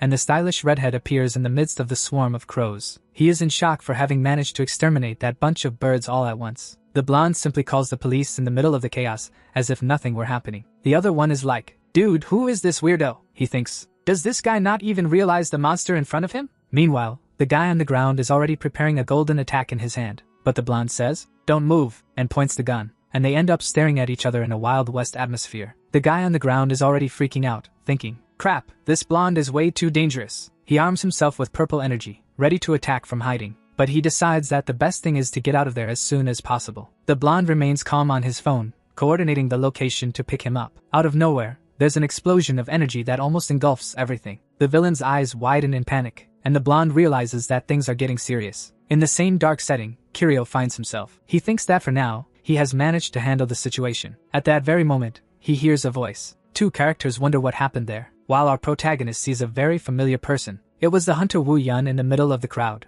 The hunter is surprised to see the protagonist. She ends up asking how he ended up there. She wishes he wouldn't say he was involved in that too. They were discussing the incident in a cafe. The awakened one who attacked the protagonist should not be recorded. She ends up asking what the ranking of the awakened one would be, and if compared to hers, was it higher or lower? He surprises her by saying it would be at the same level as hers. He ends up asking how he got away, but the awakened one was scared and left. In the silence, the protagonist asks her a question. Does he sometimes seem scary, and that made her spit out her drink? She thinks very carefully before speaking but takes a good look at his psychopathic face. The investigator says he doesn't seem scary, but she's lying. It's not him who is scary, but his history. Our protagonist also realizes that today's incident was quite suspicious. All the people who had contact with him ended up dying. Something just doesn't seem right. In the boss's hideout, he finds himself watching TV. The news reports that there was a wave of crows that simply fell from the sky. And suddenly, he is interrupted by a voice. Hopefully, it's worth his time because she was doing more important things. We see a hooded figure approaching while he has his hand on his face. She calms him down and asks him to relax. To him, that case was premeditated and not part of the plans. She informs him that there is nothing she couldn't premeditate. He interrupts the figure with a shout. He said he would end Esther's work to make that very clear. The figure is shocked by such a vow. She reveals that a lot of information has just come in. The guy who captured the invisible man is connected to Magic Tower. The hooded figure asks if there is a problem regarding that. Then the figure proposes another type of plan. Instead of taking Esther, how about taking Kiryu? She throws a bucket of cold water, saying it won't work. They are both the same rank. This information was confirmed yesterday, so he was like the figure who faked his rank. But for her, that's just a headache. The figure then concludes that she will assassinate an S rank, especially since that was the agreement. In the Rakshasa temple, they divert funds from creditors, providing economic support for criminals. And these cultists were obsessed with one thing, assassinating S ranks. The temple supported a lot to end the story there. Park had said he could easily kill someone like Esther. She interrupts him, saying they should have given the right ability from the start. He looks directly into the eyes thinking it would end there. The leader mocks him, and if he doesn't complete the job, she won't support him anymore. He leaves asking her to resolve this quickly. He asks one last question if any S rank would be willing. This is his last chance. If not, the cultist will really cut off the funds. He believes he wouldn't want that, right? With that, there's news that will help. Haezong is returning to Korea. 6 years ago on the coast of Busan was the year the dungeon occurred. The giant monster with tentacles emerged from the coast, and the world turned into hell. More monsters that were not affected by human weapons appeared. And although awakened ones appeared on the planet, it wasn't enough to restore the peace of the past. But that was when Korea's miracle appeared, the first S rank. With immense power, no one was able to defeat him. His abilities had no limits, and he handled everything alone. A young man saved the city of Busan from disappearing. It was the birth of a national legend. Later, in a huge building, a luxury car stops in front of him. Haezong arrives in Korea after completing his mission. He thanks his driver before getting out, but outside there's something waiting for him. A large crowd is waiting for Haezong. He doesn't know how they found out his schedule. His fans are there to welcome him. Haezong remains calm in the situation and gets out of the car. The crowd goes wild, resembling the World Cup. He parades while everyone takes pictures of him. The guy really is a perfect 10 in Korea. His presence is absolute. My concerned assistant approaches him. The assistant apologizes for the crowd and says he will escort him. As expected, his popularity was incredible. The hero of Korea asks if anything happened in Seoul while he was away. His assistant informs him that there was an incident, but Esther had resolved it. The elevator arrives at their floor and Haezong notices something. He takes the opportunity to ask what happened with the F-rank case. The shocked assistant asks what he means. Haezong asks if his report had any kind of result. The employee pulls up his reevaluation in the system, but there's nothing different. The hero is incredulous and gives him a disapproving look. They tested with newer equipment, but nothing was different. That guy really was F-rank. Haezong stares into space, wondering if the equipment could be wrong. Then he asks to see who conducted the test. The assistant hands the documents to the hero. He takes them and sees that it was Cian Wu responsible for that test. That nerd hadn't manipulated the test. She followed the rules strictly. So he sets that topic aside for a moment and asks about the dungeons. He just arrived and is already planning his next steps. Maybe he should try the nearest portal. Under a bridge near the highway, Haezong arrives at the nearest portal. While thinking about Kiryu really being an F rank, he walks into the portal and thinks he has to find him in person to check this. He passes through the portal and thinks about getting his address from the association and visiting him. At that moment, he bumps into another hunter who is coming towards him. He turns to apologize to this hunter, but he was shocked. It was Kiryu who bumped into him. What was he doing inside that portal? A few minutes ago inside the B rank portal. The reason the protagonist entered that portal was simple. He couldn't stop his research now. He had already managed to control animals. Now he wanted to control monsters. If he could control that, it would be huge. But finding a fresh monster body is more difficult, since many of those bodies are mangled. But the monsters in that dungeon have nothing of value, making it easier. In that case, they wouldn't be perfect specimens for him. But even so, he wouldn't be able to hunt due to his level. He simply plans to steal one of the bodies that a team defeated before him. That was the perfect plan, but there were no bodies, no trace of a battle. That portal was really so unpopular. At that moment, he hears something. A monster that looked like a chicken was near him. The protagonist hides in the leaves and sees that it is one of the monsters. But he couldn't defeat it. It was beyond his reach. So he gives up on his plan and leaves. On the way, he wonders if he could defeat a C rank monster. He can't always ask his friend to defeat the monsters for him. The most important thing to remember is that there was no awakened one controlling bodies. If his friend questioned him, it would be a big problem. At that moment, he bumps into someone and is surprised when he looks. It was the hunter Haezong, who was already asking what he was doing there. In an instant, he draws his sword and points it at Kiryu. He shouldn't be there. It wasn't meant for Kiryu. He had said that what he was doing there was level F. The hero of Korea then concludes that he had indeed falsified his ranking. What was the Hunters Association doing? He was secretly planning to kill those level B monsters. The protagonist tries to say it was just a mistake, and Hazian gets furious. Kiryu realizes he won't get out of there so easily. He has messed up. Finding him suspicious, he doesn't lower his sword. The protagonist then has an idea to apologize. Honestly, he was just curious about what he would find. But the hero of Korea wasn't going to let him leave. In the midst of this confusion, Park Juntae crosses the portal. The criminal looks at the escalating situation. He had seen that Haezong entered alone and decided to follow him. And what Kiryu was doing there was too much information. Park thinks before returning to the portal that this could only be a joke. Why was he always on the side of the hunters who were his targets? One way or another, he wasn't going to assassinate Haezong with his level F. But even so, he couldn't just back down now. The criminal remembers he has to finish that job. With the thought that he can't back down now, he grabs his bag. He has no choice but to use one of the tools the cult gave him. A particle that can destroy a specific weapon. He prepares that bomb in his hands and decides to use it. Park throws it toward the open portal. The ball doesn't pass through. It seems to get stuck in the portal. It creates a large, red rupture in the portal. That gradually grows, breaking the portal. The shards become stronger,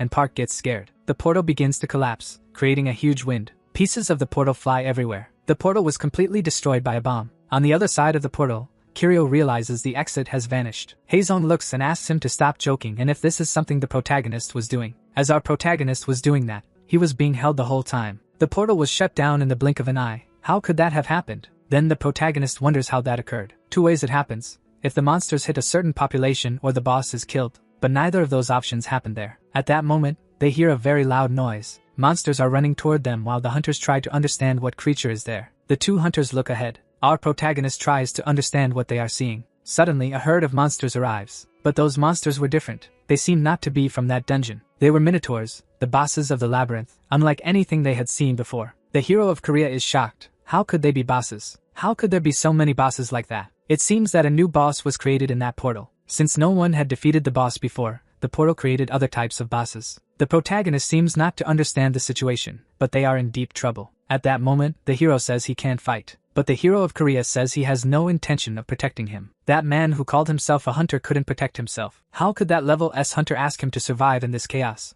If that was a grudge from the last incident, he wasn't the one who struck him. Why was the hero of Korea doing that? At that moment, Haezong completely despises him for his attitude. People like him wear down his teeth when he sees them. The protagonist tries to speak, but he is cut off every time. Then he shouts that he only has the ability to analyze. The hero of Korea simply ignores him and his words. At that moment, one of the minotaurs prepares to attack. He reaches for his sword and draws it from the sheath. And in one movement, he completely cuts the monster in half. Haezong completes that he should analyze and get out of that situation alone. He leaves the protagonist behind, running into the forest. Kiryu thinks about giving a dislike to everything he posts. Alone in the middle of that jungle, he realizes he is in a terrible situation. The herd of minotaurs seems to be chasing him. Kiryu has to get out quickly. The monsters are coming. If he stops to catch his breath, he will be completely overwhelmed by the herd. One of the minotaurs concentrates, forming power in its horn, dancing like a bomb toward the protagonist. The protagonist realizes that his stamina won't hold out. He has to find somewhere to hide, but at that moment, Haezong appears,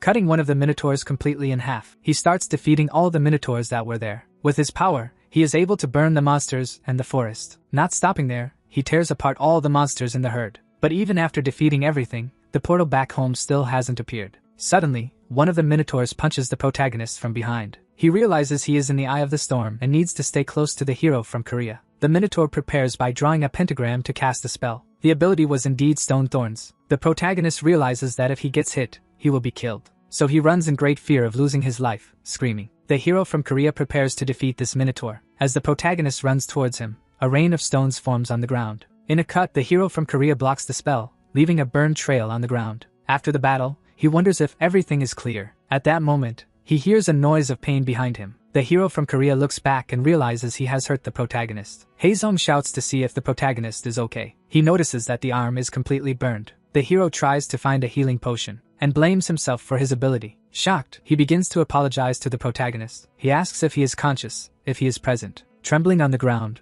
our protagonist says he is fine. Haezong is shocked by the situation, but the pain is so great that he can't even cry or scream. Being alive, those burns can be healed with magic. The trembling protagonist tries to get up and apologizes for being so close. Haezong is shocked and asks why he is apologizing. They will postpone the treatment for a moment. They need to focus on getting out of there first. The protagonist's analytical power is useful but only protected him for a moment. He was asking for protection because he knew he couldn't manage alone. Haezong appears, defeating another minotaur. The minotaur has a hammer and prepares to attack, but he manages to cut the hammer into pieces. He uses his fire power to slice the minotaur in half. The minotaur gradually falls to pieces on the ground. Haezong walks calmly through that battlefield. At that moment, Kiryu calls him and realizes that was the last one. The protagonist points to a place where a portal has appeared. They should leave as quickly as possible before it disappears. The hunter helps the protagonist out due to his injuries. Walking together towards the green portal, they cross the passage, and Kiryu thanks him for the hard work. Now he needs to go home and heal from the burns. Haezong asks to take him to the hospital and pay all the expenses, but the protagonist decides he can handle it alone.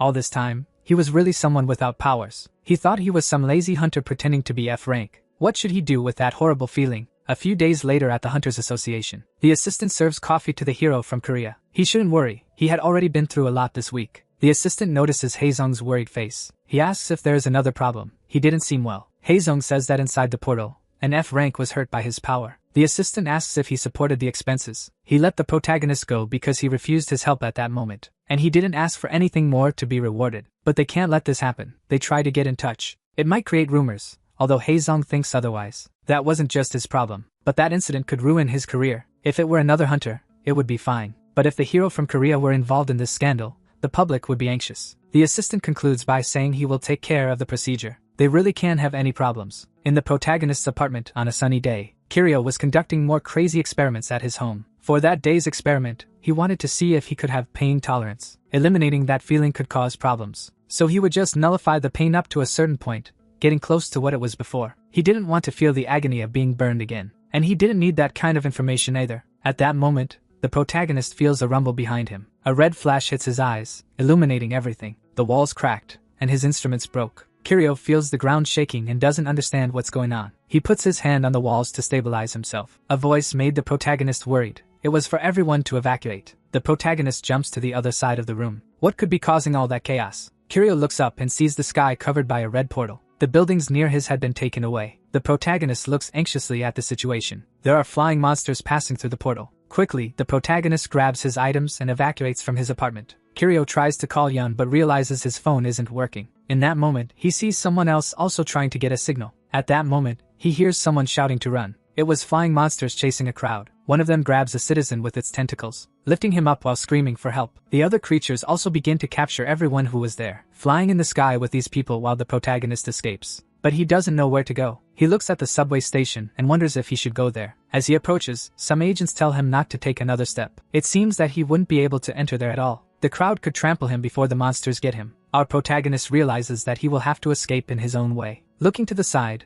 he notices that the buildings were covered in a blue light. Feeling the mana of that place, he devised his plan. He could simply dodge and hide in places they wouldn't notice. As he dodged, he felt a different presence in that place. He sensed a different power and decided to follow it. He followed the confident trail of that power he had felt before. A hunter was finishing off one of the monsters, pulling his sword out from the monster's back. Haezong was dealing with the monsters in that area. An elite hunter appears when magical creatures are loose around. The protagonist feels like a parasite again, but after analyzing, he feels something different this time. Haezong's mana was very unstable. At that moment, Haezong is surrounded by flying monsters. However, he, sweating cold, feels very dizzy. It's been a long time since he slept properly due to his work. The situation seems to worsen as monsters surround him from all sides. Who could be behind that situation, and what was the purpose? The guild leader who was supposed to help couldn't return in time. At that instant, the monsters charge at Haezong furiously. Haezong prepares to deal with that scenario. He draws his sword and uses his power to get ready. With one slash, he manages to defeat those monsters. Chunks of the creatures gradually fall from the sky. All the beasts were successfully defeated. Exhausted,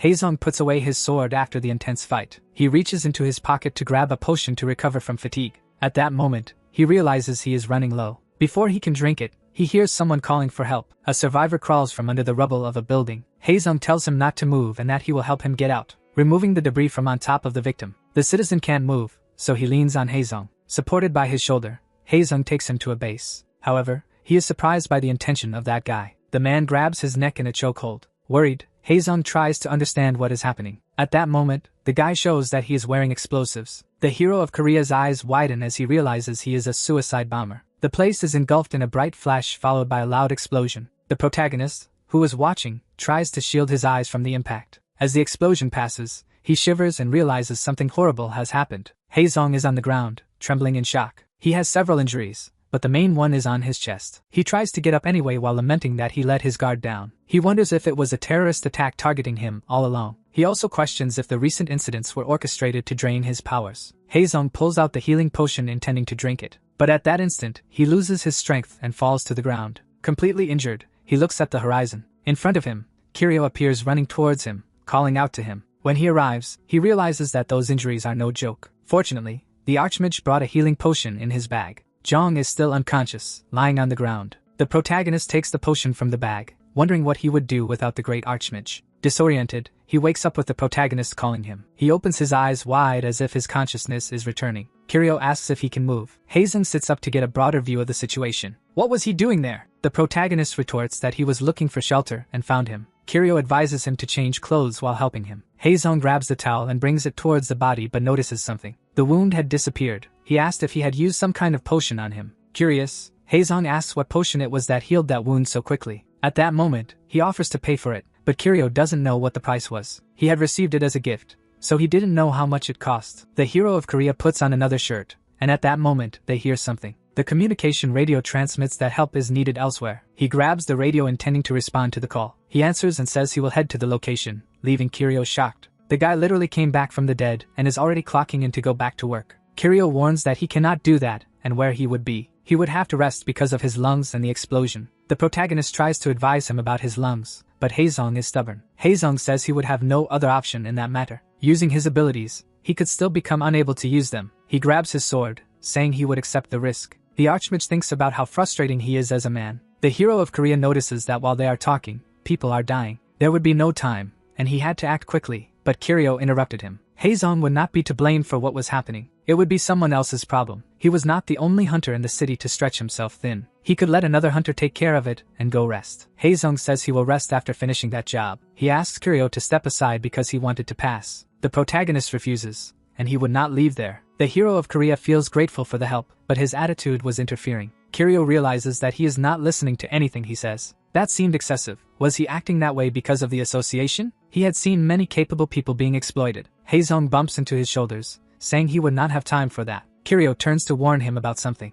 If he really goes, it will harm his lungs, and he will regret it forever. Haezong could not believe what that guy was saying. The guy with the lowest level giving a warning was pathetic. He was already saying goodbye when he decided something. He reached for an artifact in his bag. At that moment, Haezong says he would talk to him later. The artifact was thrown towards the hunter but was received very quickly. He drew his sword and cut him in half without thinking twice. Standing still, he asks what the hell he was doing. However, Haezong felt discomfort after knocking down the item. He had to sit on the ground while the place was enveloped in pink magic. Originally, it was an artifact meant to affect only B-level hunters, but our divine archmage modified it to affect S ranks as well. Kiryu apologizes and says that it was for his own good. The protagonist notices something different about Haezong. A ring he had never seen before would be an artifact for resistance to sleep. But it was too much to be caught by the same method twice. There would definitely be trouble after this episode. But he could not let him ruin his lung magic. Somehow, the protagonist identifies with him working too hard. The protagonist decides to carry that heavy man. While Haezong sleeps like a baby, Kiryu is so nice for his own good.